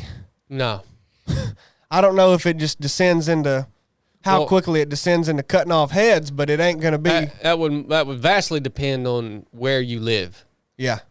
The fallout would vastly depend on where you live. Yeah. Yeah. Yeah, I mean, the fallout in Atlanta, if it's just killed. Holy crow, man. I can't even. Holy crow, dude. It'd be wild. I mean, just for a day. I can't really imagine it, though. No. I mean, I don't exactly know what it would really look like, because I think a half a day people are just shocked and they just sit in the fetal position in their house. But then, when you get into 2 or 3 days, I mean, something's got to be done. Like, people got to eat. People ain't got no cash. People got to do something. So, I don't know. I don't know what it looks like, but it ain't good. And like you're saying, these types of realistic scenarios, if you don't have cash, and you don't have, like, that's the thing. You don't, like, people think they have cash because they have a number on a screen. No, like you say, hands-on. Yeah. Dollar bills. You need that. Yeah, and you also have to think, people are so bought into this gold and silver. Yeah. No one is used to using that as a form of currency. No. So like the scenarios Cornbread's talking about, you go down to buy your groceries and the internet's out, the lady at the register ain't going to take your gold. No, they're not going to take your ammo. They're not going to take your your gun. They're going to take your they'll take cash, because that's just what we use as a society to trade with. Mm-hmm. Sometimes they won't even take your cash. Yeah. Yeah. But the most likely thing that someone is going to take as a form of payment, even in the midst of chaos, is cash. Yeah. I mean, what do you think it drives the when we were at the airport that time, and I tried to hand in that $20 bill at that restaurant at that in that airport? Isn't it funny that that's illegal, but it doesn't matter? But dude, why take the credit card but not the cash? Yeah, I have no idea. The cash was dirty. They wouldn't take my cash, that right? was coronavirus. Am I imagining that? Yeah, no, they wouldn't. I mean, that's what the card represents. Yeah, the cash was dirty, though. They wouldn't handle it. I mean, well, like, so you also have to have that in your mind, that Hand me that Bible cornbread. that's going on. And, you know, the push to the Bitcoins and the cryptocurrencies and stuff, I mean, personally, I think there will be manipulation with the internet and, you know, turn it off. And you see what I think are stress tests with like AT&T all the time, shutting down service. And, I mean, of course, that could legitimately go. Shut down corn service all the time. Yeah. Of course, that could legitimately happen, right? You have an outage or something. But I think that's intentionally done at times just to. Oh, yes, like when they cut the Colonial Pipeline off. Yep. And they blamed it on the Russians. 100%. They intentionally done that. They wanted to see how, I guarantee you it was test to see how much gas the current gas stations were holding at a specific time. That was part of it. And how much, like how long it would take for those reserve tanks to go down at the current state of the area. That's exactly what that was. There's all kinds of stress tests like that, man. You know, there's rolling blackouts and there'll be rolling internet outages, but ultimately the push isn't to a society that's, you know, the push is to a cashless society. So this should also be brought up, in my opinion, because this is how your cash will be worthless.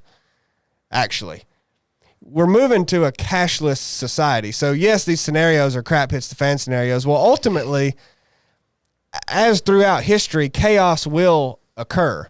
But when you're really orchestrating something fine-tuned, like I believe all of this is being orchestrated, there has to be a clearly defined goal, and then you have to execute that goal with as minimized chaos as possible, even while carrying out things like killing a lot of people.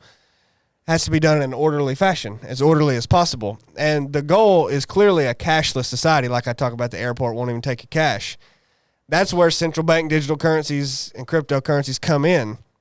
You will be forced to not, you will be forced not to be able to use cash. They won't take it. So that's why really at the end of the day saying cash is worthless will actually be true, is because it will be made to be worthless. It will stop being taken by entities or companies that are forced not to, like, you can't take it.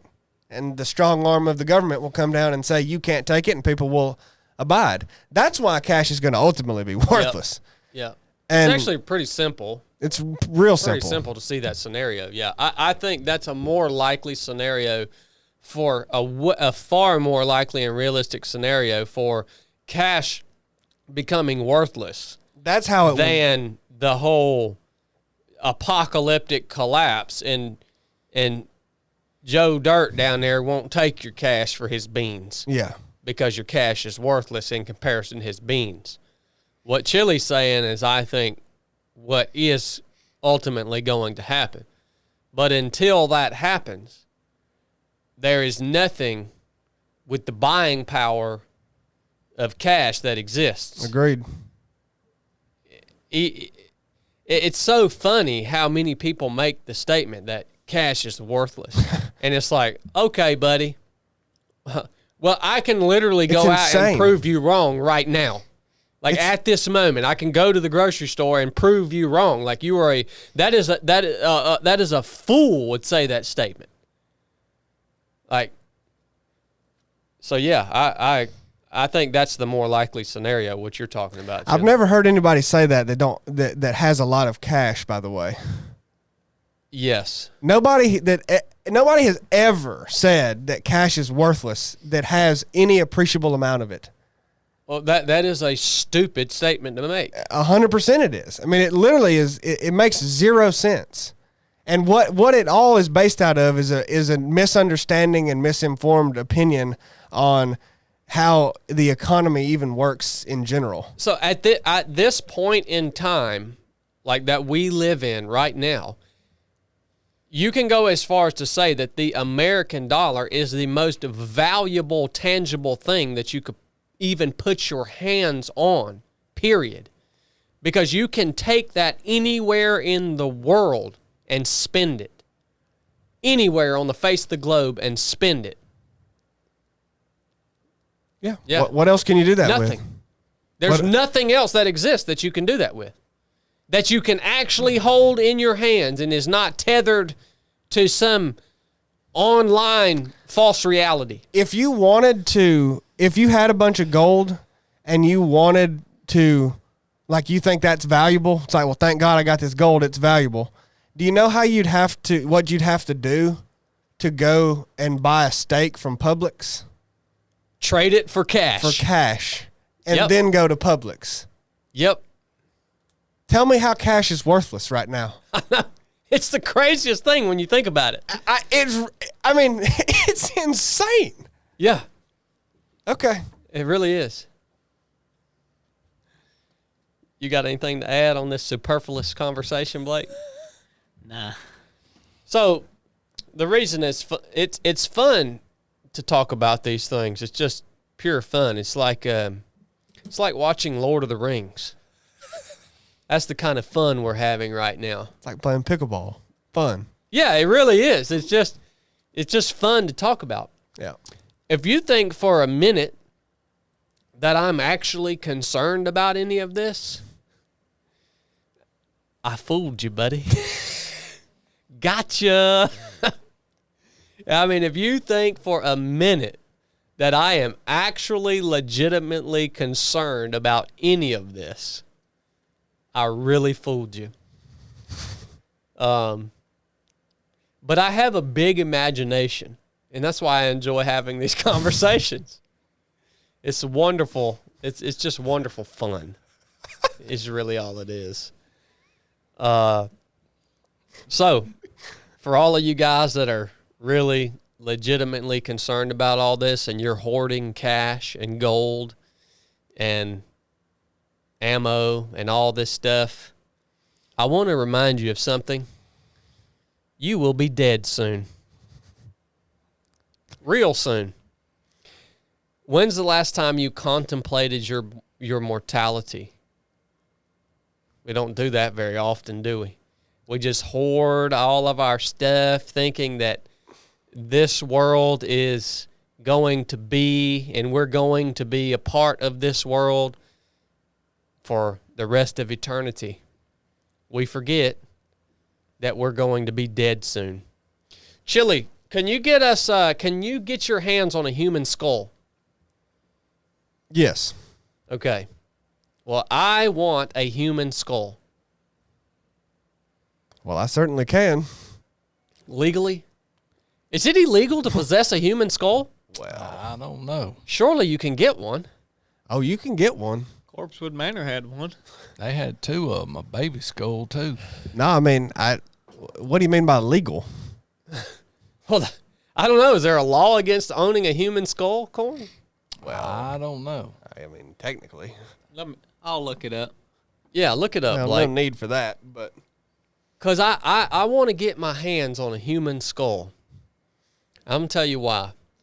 Because we get to travel around, right? We get to travel around and we get to do these speaking engagements. And, it's interesting to me that so much, I would say 98% of the conversation that's being had on the most popular platforms out there revolve around stupid crap like what we just got done talking about.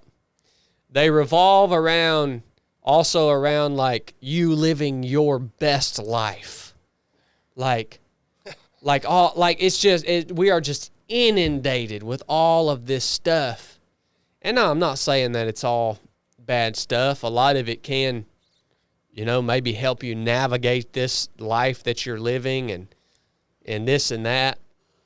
But I think that, again, we don't contemplate the fact that we're all going to be dead and gone from this place real soon. And I was thinking about if we could get a hold of a human skull, I'm going to start traveling around with it to our speaking engagements. And when we go and speak, I'm going to bust out my human skull and I'm going to pass it around the room. And I'm going to let everybody there hold that thing and let them realize, you know what you're looking at? You're looking at yourself.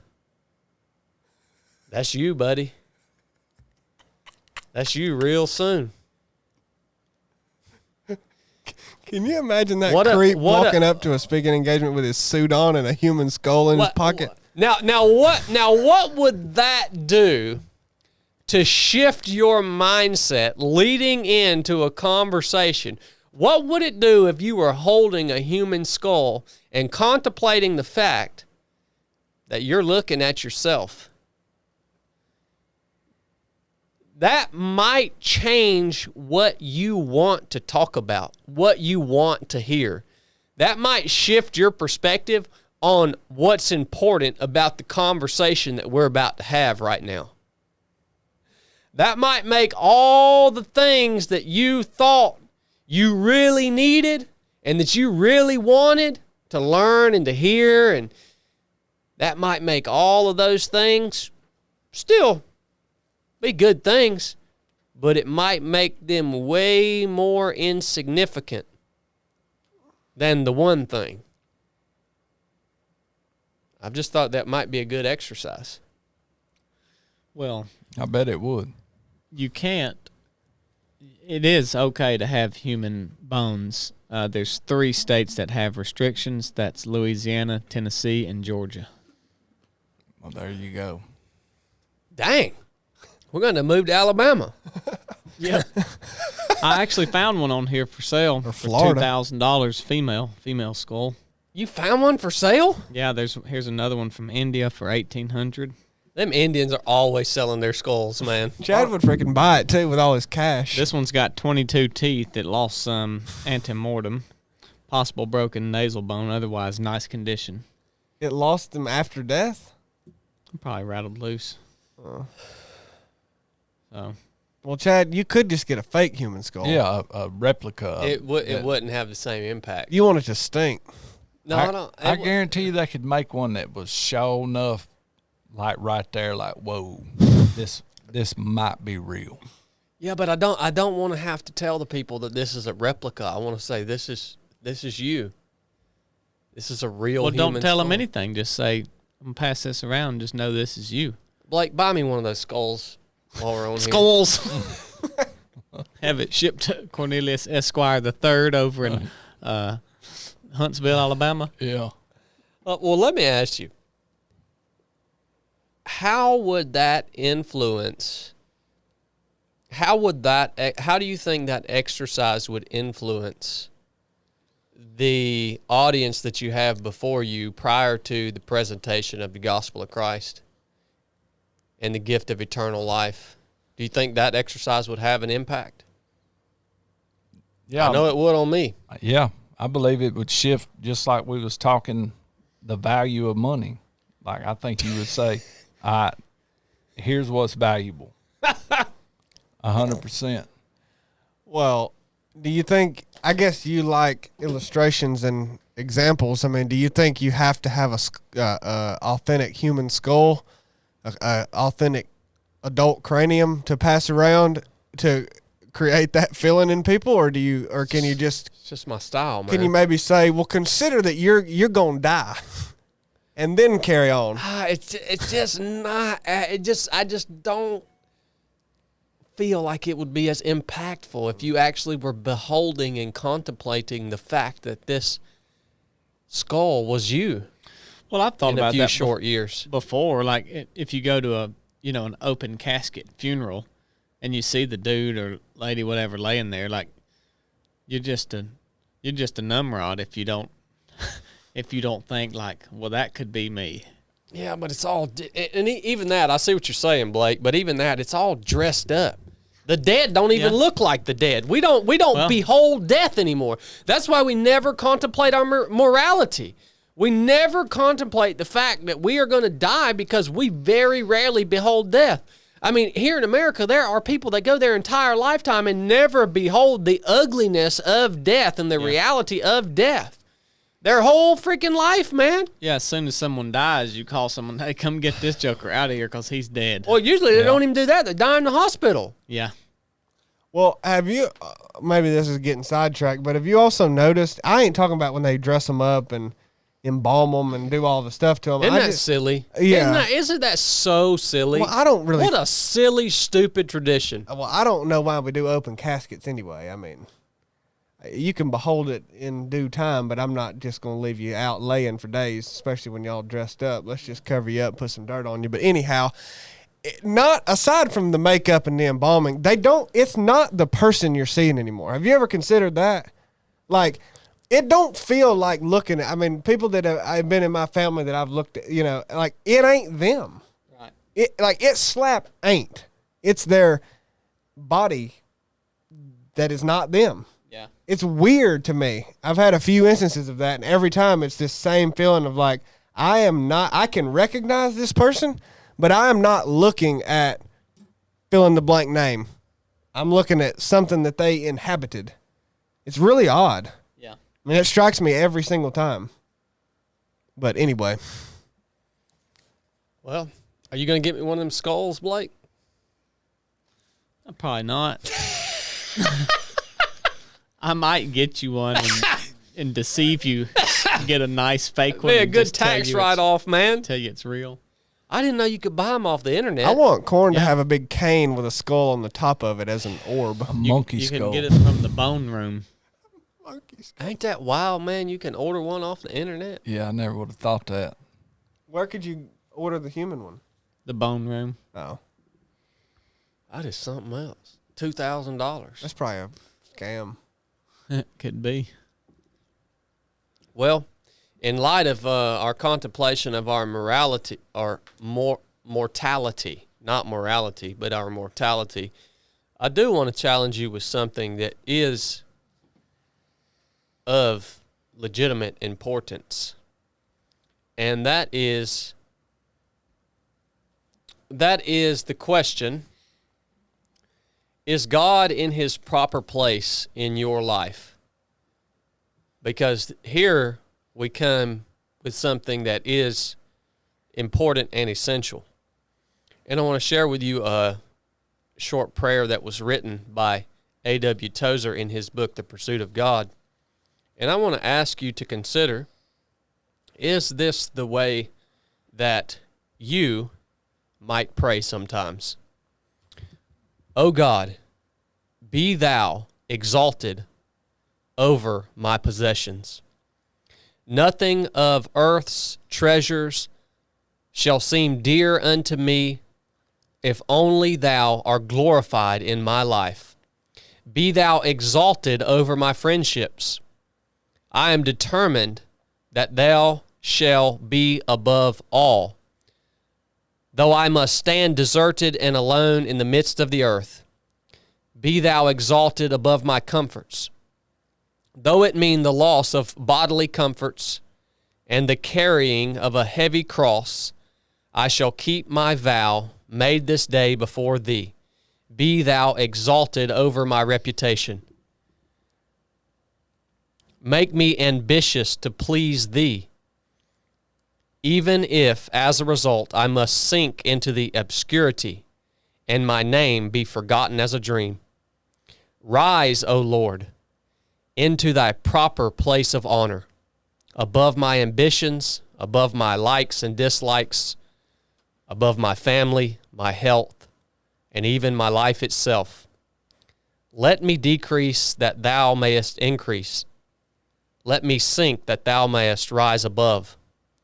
Ride forth upon me, as thou did ride into Jerusalem, mounted upon the humble little beast, a colt, the foal of an ass. And let me hear the children cry to thee, Hosanna, in the highest.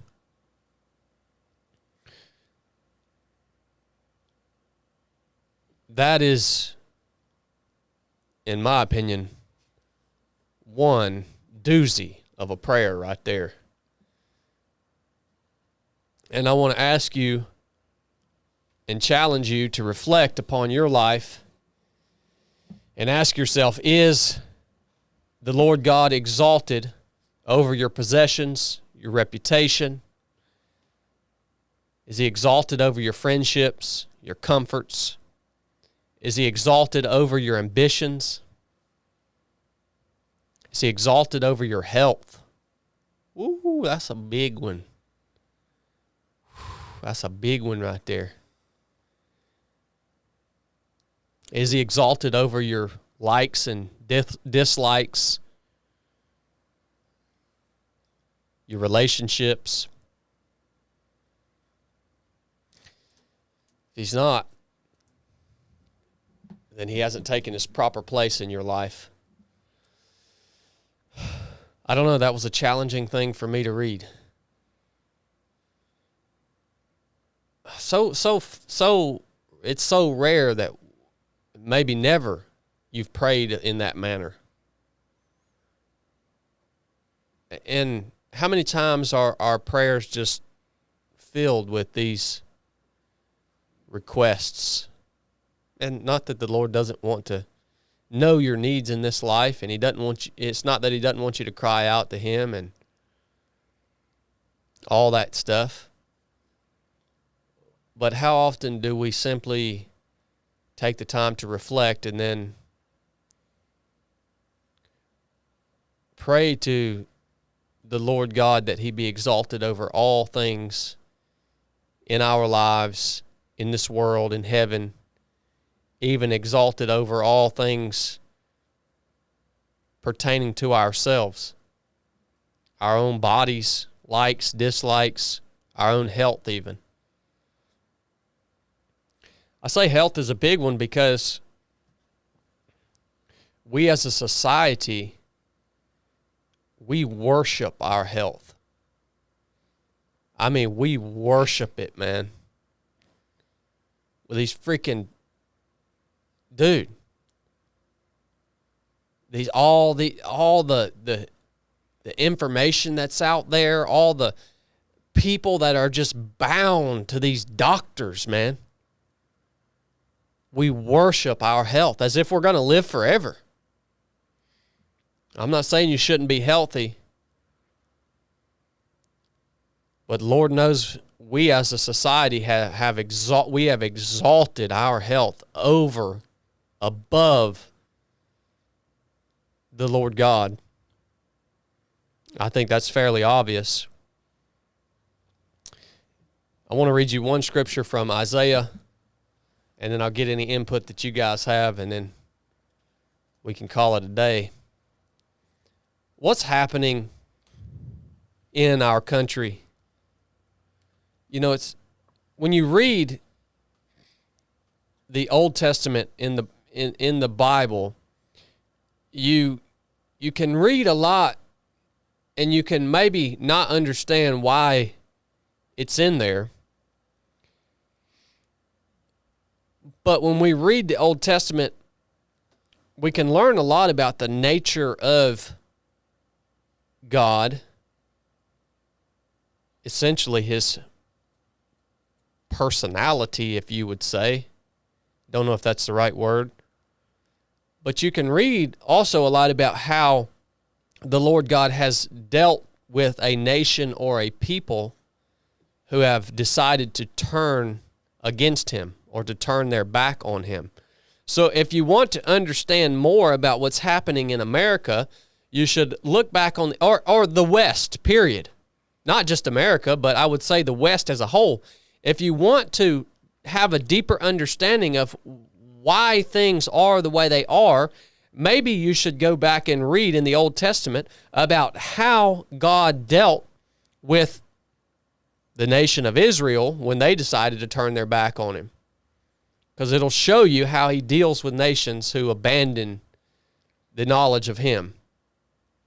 And this was an interesting, I think, example or picture of when God dealt with the nation of Israel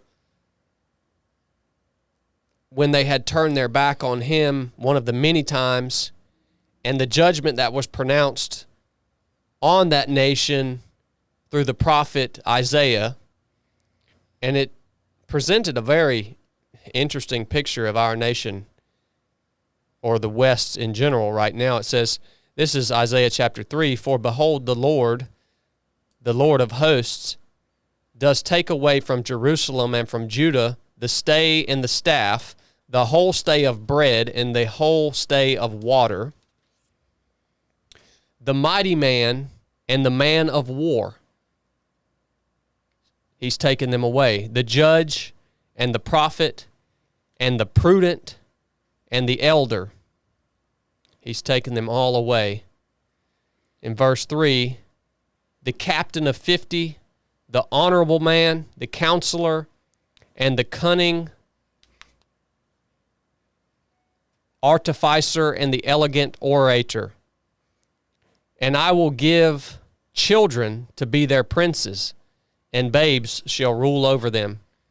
And the people shall be oppressed, every one by another, and every one by his neighbor. The child shall be insolent against the aged, and the base against the honorable. When a man shall take hold of his brother of the house of his father, saying, Thou hast clothing, be thou our ruler, and let this ruin be under thy hand. In that day shall he swear, saying, I will not be a healer, for in my house is neither bread nor clothing. Make me not a ruler of the people. And then skip down in verse 12. As for my people, children are their oppressors, and women rule over them. O my people, they which lead thee cause thee to err and destroy the way of thy paths.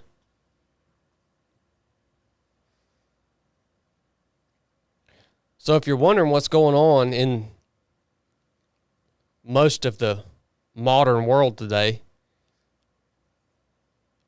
go back and look at this third chapter of Isaiah and how God dealt with the nation of Israel when they turned their back on him and the judgments that he pronounced on them. And understand that that same God, he's the same today. And so what we're seeing happen is a result of God's judgment, which has already been passed upon all nations who have decided to utterly turn their back on him. That's what we're seeing happen right now. The judgment has already been made by God. What you are seeing are the results of that judgment. And so you won't be quite so confused if you see things in that light. Well, that's all I had for the people today.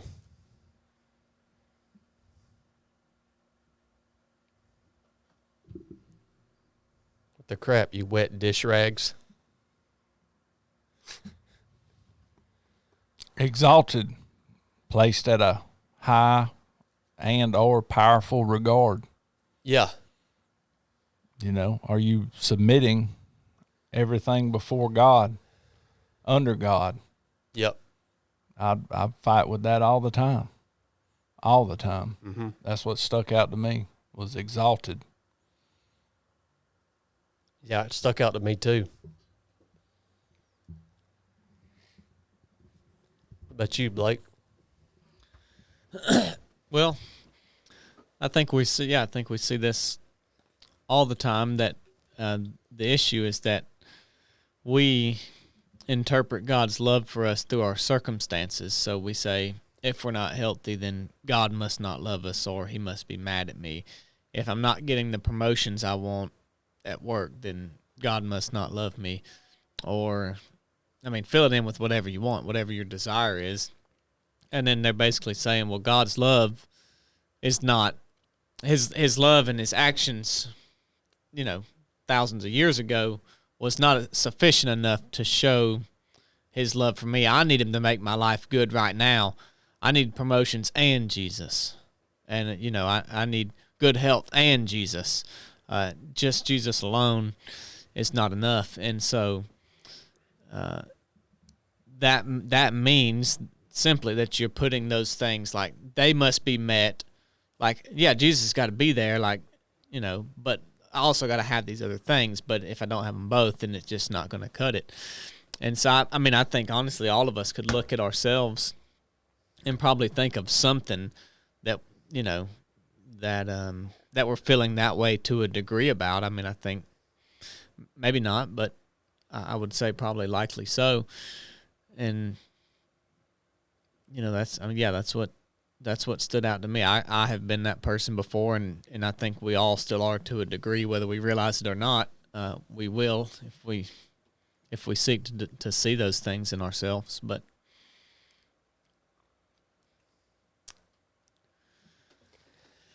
I think it's interesting. I've often said, and more so thought or questioned, prayer. And in general, it's centered around the idea of, well, why even ask God for anything if whatever's going to happen is going to happen? That's the dumbed down version of the line of thinking. Or maybe it just is that dumb. But essentially, if you ask that, then you would come, the core question is, well, then why pray? Well, I guess it's convenient to just think that the only utility of prayer is to receive something, like Corn talked about, exalting. I mean, maybe that is, maybe prayer isn't for asking for anything. I mean, I don't think that's wrong necessarily in its proper place, right? But maybe that's not even the. Well, I think it is biblical to present your request before God. Yeah, I'm not saying it's not, but I'm saying what's the, like, even looking at it in that frame, it's like, well, even if that, I'm not saying that's wrong, but regardless, that's secondary. Yeah, yeah. I mean, take that out of it. Pray to, I don't know. I mean, I guess I still would ask questions, or, I think you talk about closeness to God, and sometimes there's a struggle with that, sometimes not as much, but yeah, pray for that reason, and maybe that reason alone at times.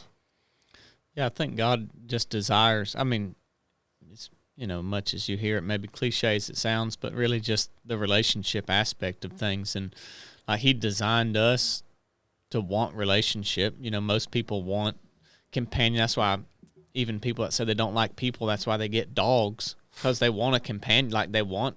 All things were created for his pleasure. Yeah. And so, our prayers to him, it doesn't even have to be words. Like I think I would encompass prayer and like even just worship, like, just sitting there meditating and thinking on God's word and what he's done for you. And and then, you are naturally going to present your request, because like presenting your request is a form of submission. You're saying, I want and I need these things, but I can't meet them. Yeah. Can you? Will you? And so, yeah, there's nothing wrong. That's submission to God. And you when you're like Corn can realize, like when you're a parent, and I got to think that God allows us the ability to have kids so that maybe we can understand his love for us and his relationship to us better.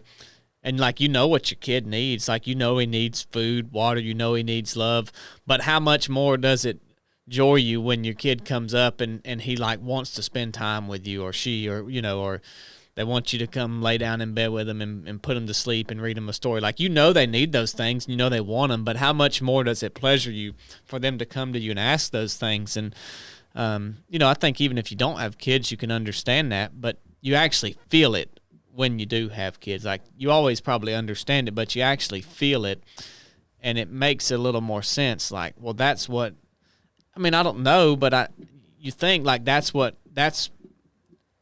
God wants, is the companion. Like, we were literally created not to spread the gospel, not to, do all of these things that we think are good. Why'd God create Adam and Eve? Just to have fellowship with him, right? You know, and so the things that come out during prayer, I think it's less about what comes out during prayer and more about that you're actually spending quiet time with God, and doesn't really matter what, you know, it's your heart behind it. I mean, in the end, that's just your heart behind everything. Are you spending time with God in prayer because you want a Lamborghini? Well, everybody knows that's wrong, but are you spending time with God because you actually want to be closer to him, and it comes out that you want a Lamborghini? Well, he don't care because your heart behind it's spending time with God, right? I mean, so that's that would be my thought on like prayer, you know? Yeah. I mean, how much of our prayer is centered around, again, the whole thought of we want our best life now. Yeah. Like, for what purpose? Why? Like, how much of your prayer is centered around that? Yeah. Like, when you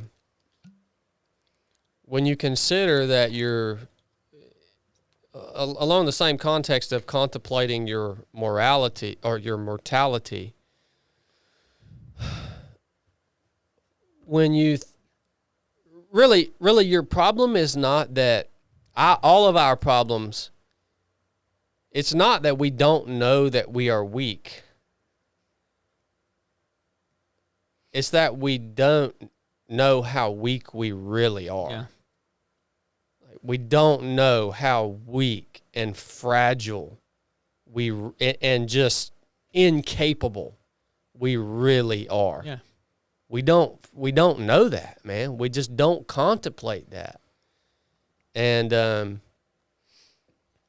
when you come to that, when you arrive, or or through whatever process the Lord takes you through over time, and you realize your utter incapability and you're just utter and absolute weakness, and you can have a realization of that on some higher level,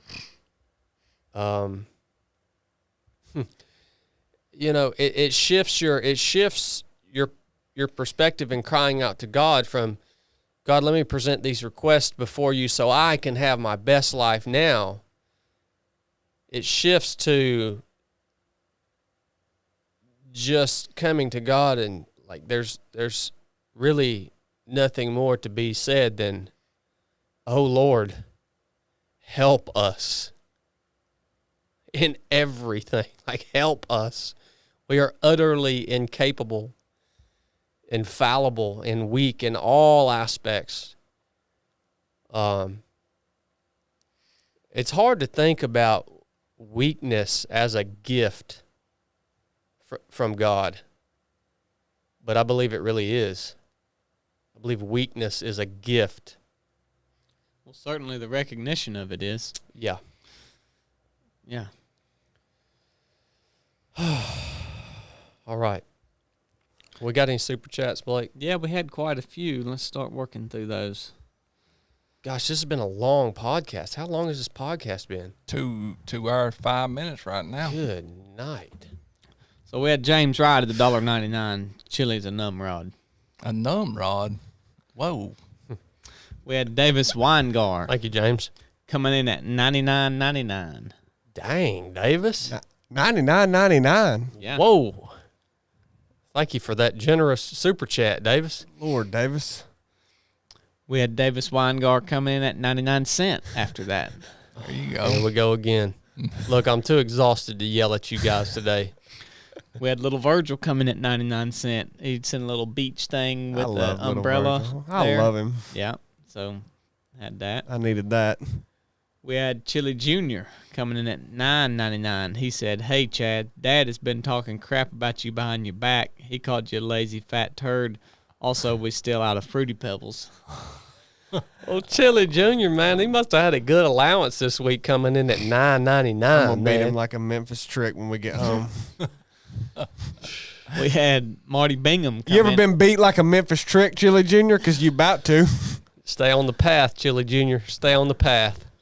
Had Marty Bingham come in at $49.99. Good Whoa, night, overall, Marty. He said, I'm working on a plan where if I get the right underwear, spend $1 bazillion on gear, and watch endurance videos on YouTube 8 hours a day, I'll be able to knock out 24 hours of constant movement in 22 hours on the rock course.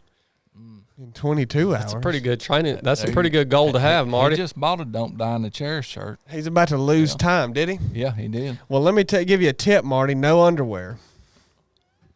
And if you do wear underwear, just crap in them. Is that tip under the knowledge that he'll probably have overalls on?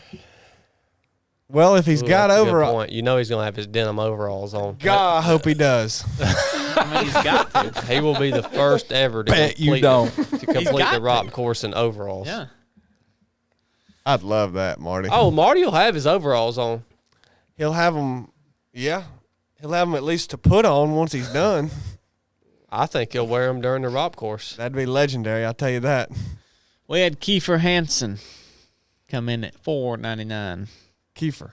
Thank you, Kiefer. He said, my first time catching you turds live. Hashtag corn for president. Hashtag Memphis trick. Love y'all. Thank you for the podcast and being you. Appreciate you tuning in, man. Man, Thank talk you for the about, super chat. talk about a built-in presidential slogan. Cornbread 2028. Memphis trick. Yep. I'll beat you like a Memphis trick. Who you going to be running against in 2028? Chad? No, Barack. Michelle. Michelle? I'll beat Michelle Obama like a Memphis trick. We had Caleb Carter come in at $5. I'd be a First Memphis cup trick. of Chemex coffee tastes like baby piss. Good to go after that. Oh, yeah. You got to wear that thing in. Good word there, buddy. Marty Bingham coming back in at $9.99. He said, Marty. "Oh, and I'm gonna eat a turtle and get some hoist." There you go. You're on track, Marty. James Wright coming in at $1.99. Kelly Girl Charters has floaties for chili. James Wright, we ain't going fishing with Kelly Girl. We going fishing with Garrison. we going fishing with Garrison Rosie, man. Come on. That's all we do inshore fishing, man. We don't do that deep sea fishing. That stuff's for gays. Kids and gays. Gay means happy, by the way. It's for kids and happy people. Oh, We had Haven DeZiu come in at 99 cents. No message. there you go. well, You Hey, lucky you didn't put a message in there, Haven. I'd have slapped you. We had Haven come back in at $4.99. There we go. First time catching this podcast live. I hear Chad likes coins, so I'm spending some via Super Chat. Don't spend them all in one place now. I appreciate that, Haven.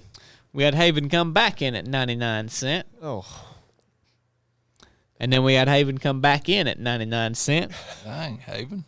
Haven, we don't fool with that 99 cent. I told y'all in the last episode I throw change in the garbage. seen him do it. Now this one is LXIII Pendragon, and in the same Roman numerals after, coming in at $10. This is dedicated to chili.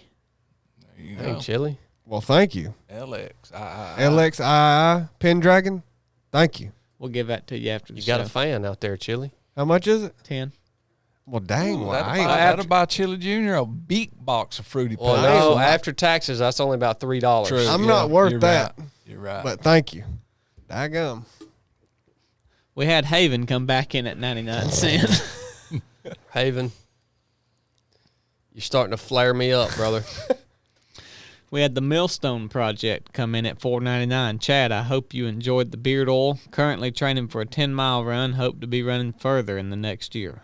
Outstanding. Yes, that's great beard oil. As a matter of fact, I've kept a vial of it in my Land Cruiser to keep the scent wafting on my beautiful beard. Thank you for that. Tremendous asset. Briston Rains coming in at $1.99. Tell me about them Speedlands. Briston, I told y'all about the Speedlands. Hold on. How much did he donate? $1.99. Okay. I told y'all about them Speedlands last Okay, week. like that's any better. Go listen to the episode last week, buddy. I told you about the dang Speedland, man. Little Virgil coming in at 99 cents. LV. No message? Nope. That's cool. Yep. Manfred Kampf coming in at $25. I support 307 and appreciate your content and determination. I enjoy the Patreon content as well. Thank you, Manfred. And Thank you, Manfred. He's the OG Canadian. He's the only person to send you Canadian gold. Yeah, he's the real deal. He's a real Canadian. From Florida. Yeah. Gatekeeper, PVVQ, coming at $4.99. Chad, you'll never guess who said you sound like a wise old owl.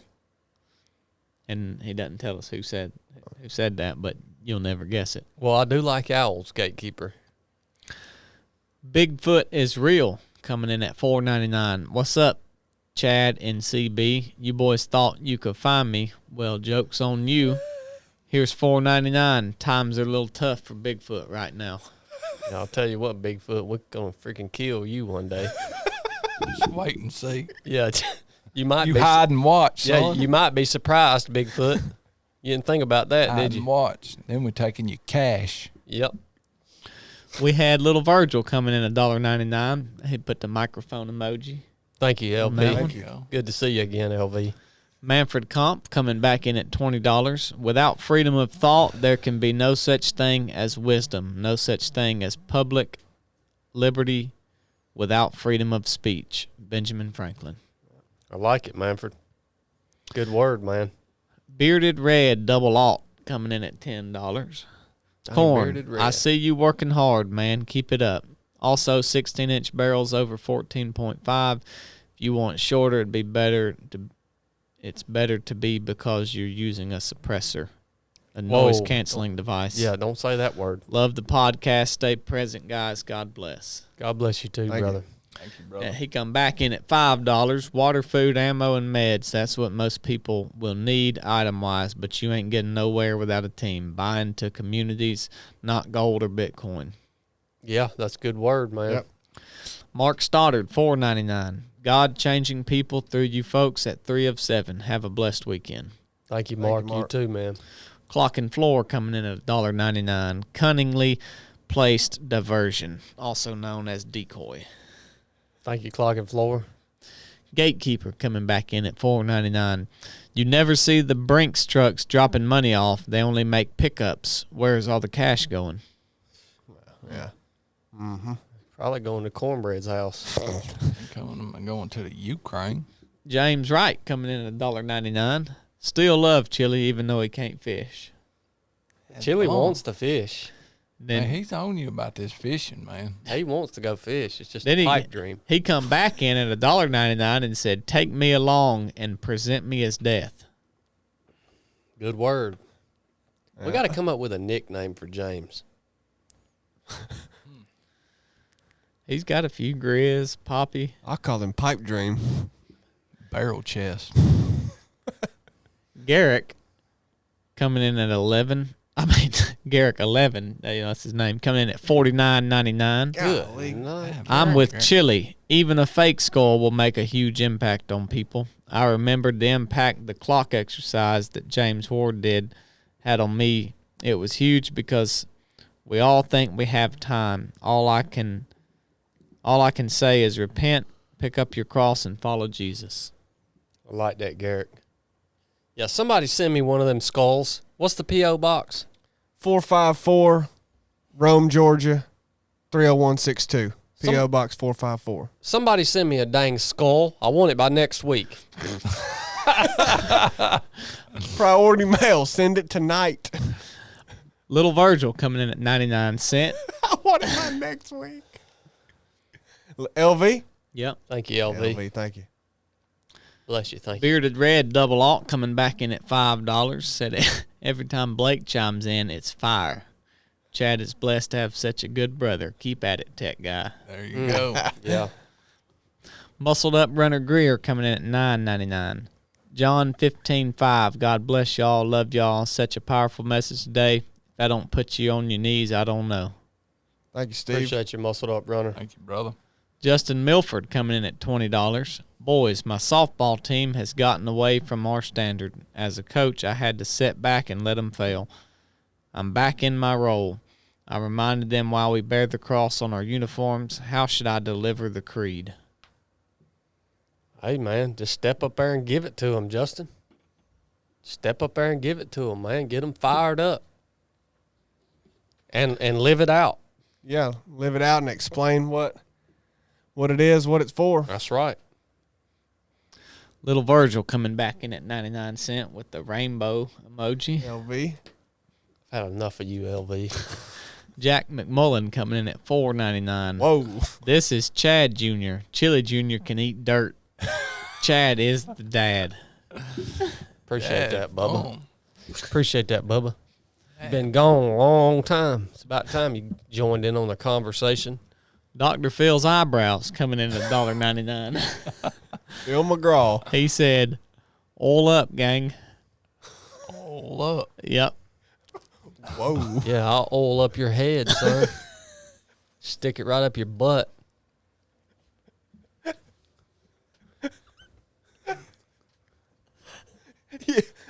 Yeah, you wouldn't like that very much, would you?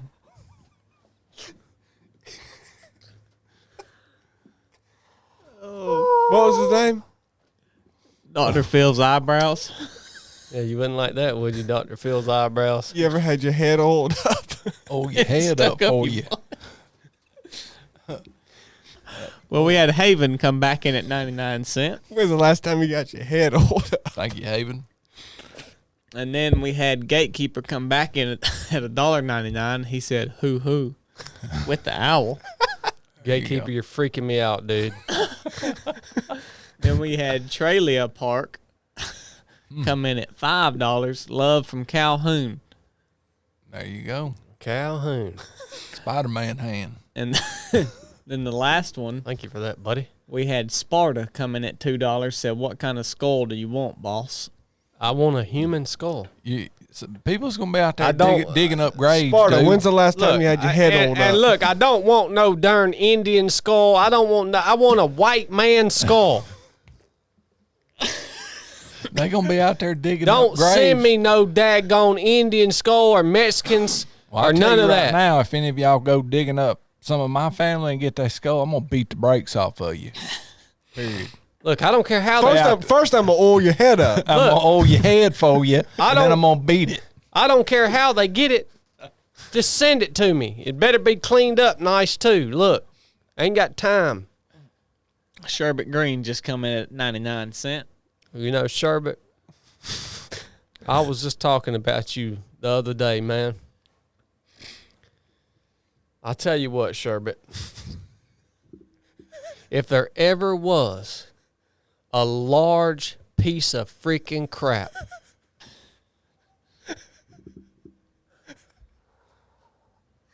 Sherbet, you coming around here, you disrespecting me, you posting all this stuff, you coming around here trying to give me your pocket change like a piece of crap. You coming in, look, don't forget, Sherbet. Can't think. Don't forget. That's all I got to say to you today. We had Sparta come back in at $2. He said, "How old of a skull are you looking for?" I want a mature skull. At least 20? This is getting wild. I need a man. mature skull. No more than 80? Yeah, we don't want no old person. Brittle. Well, that's a skull. And we've reached the end here. So Well, shut it down. Love you guys. Enough said.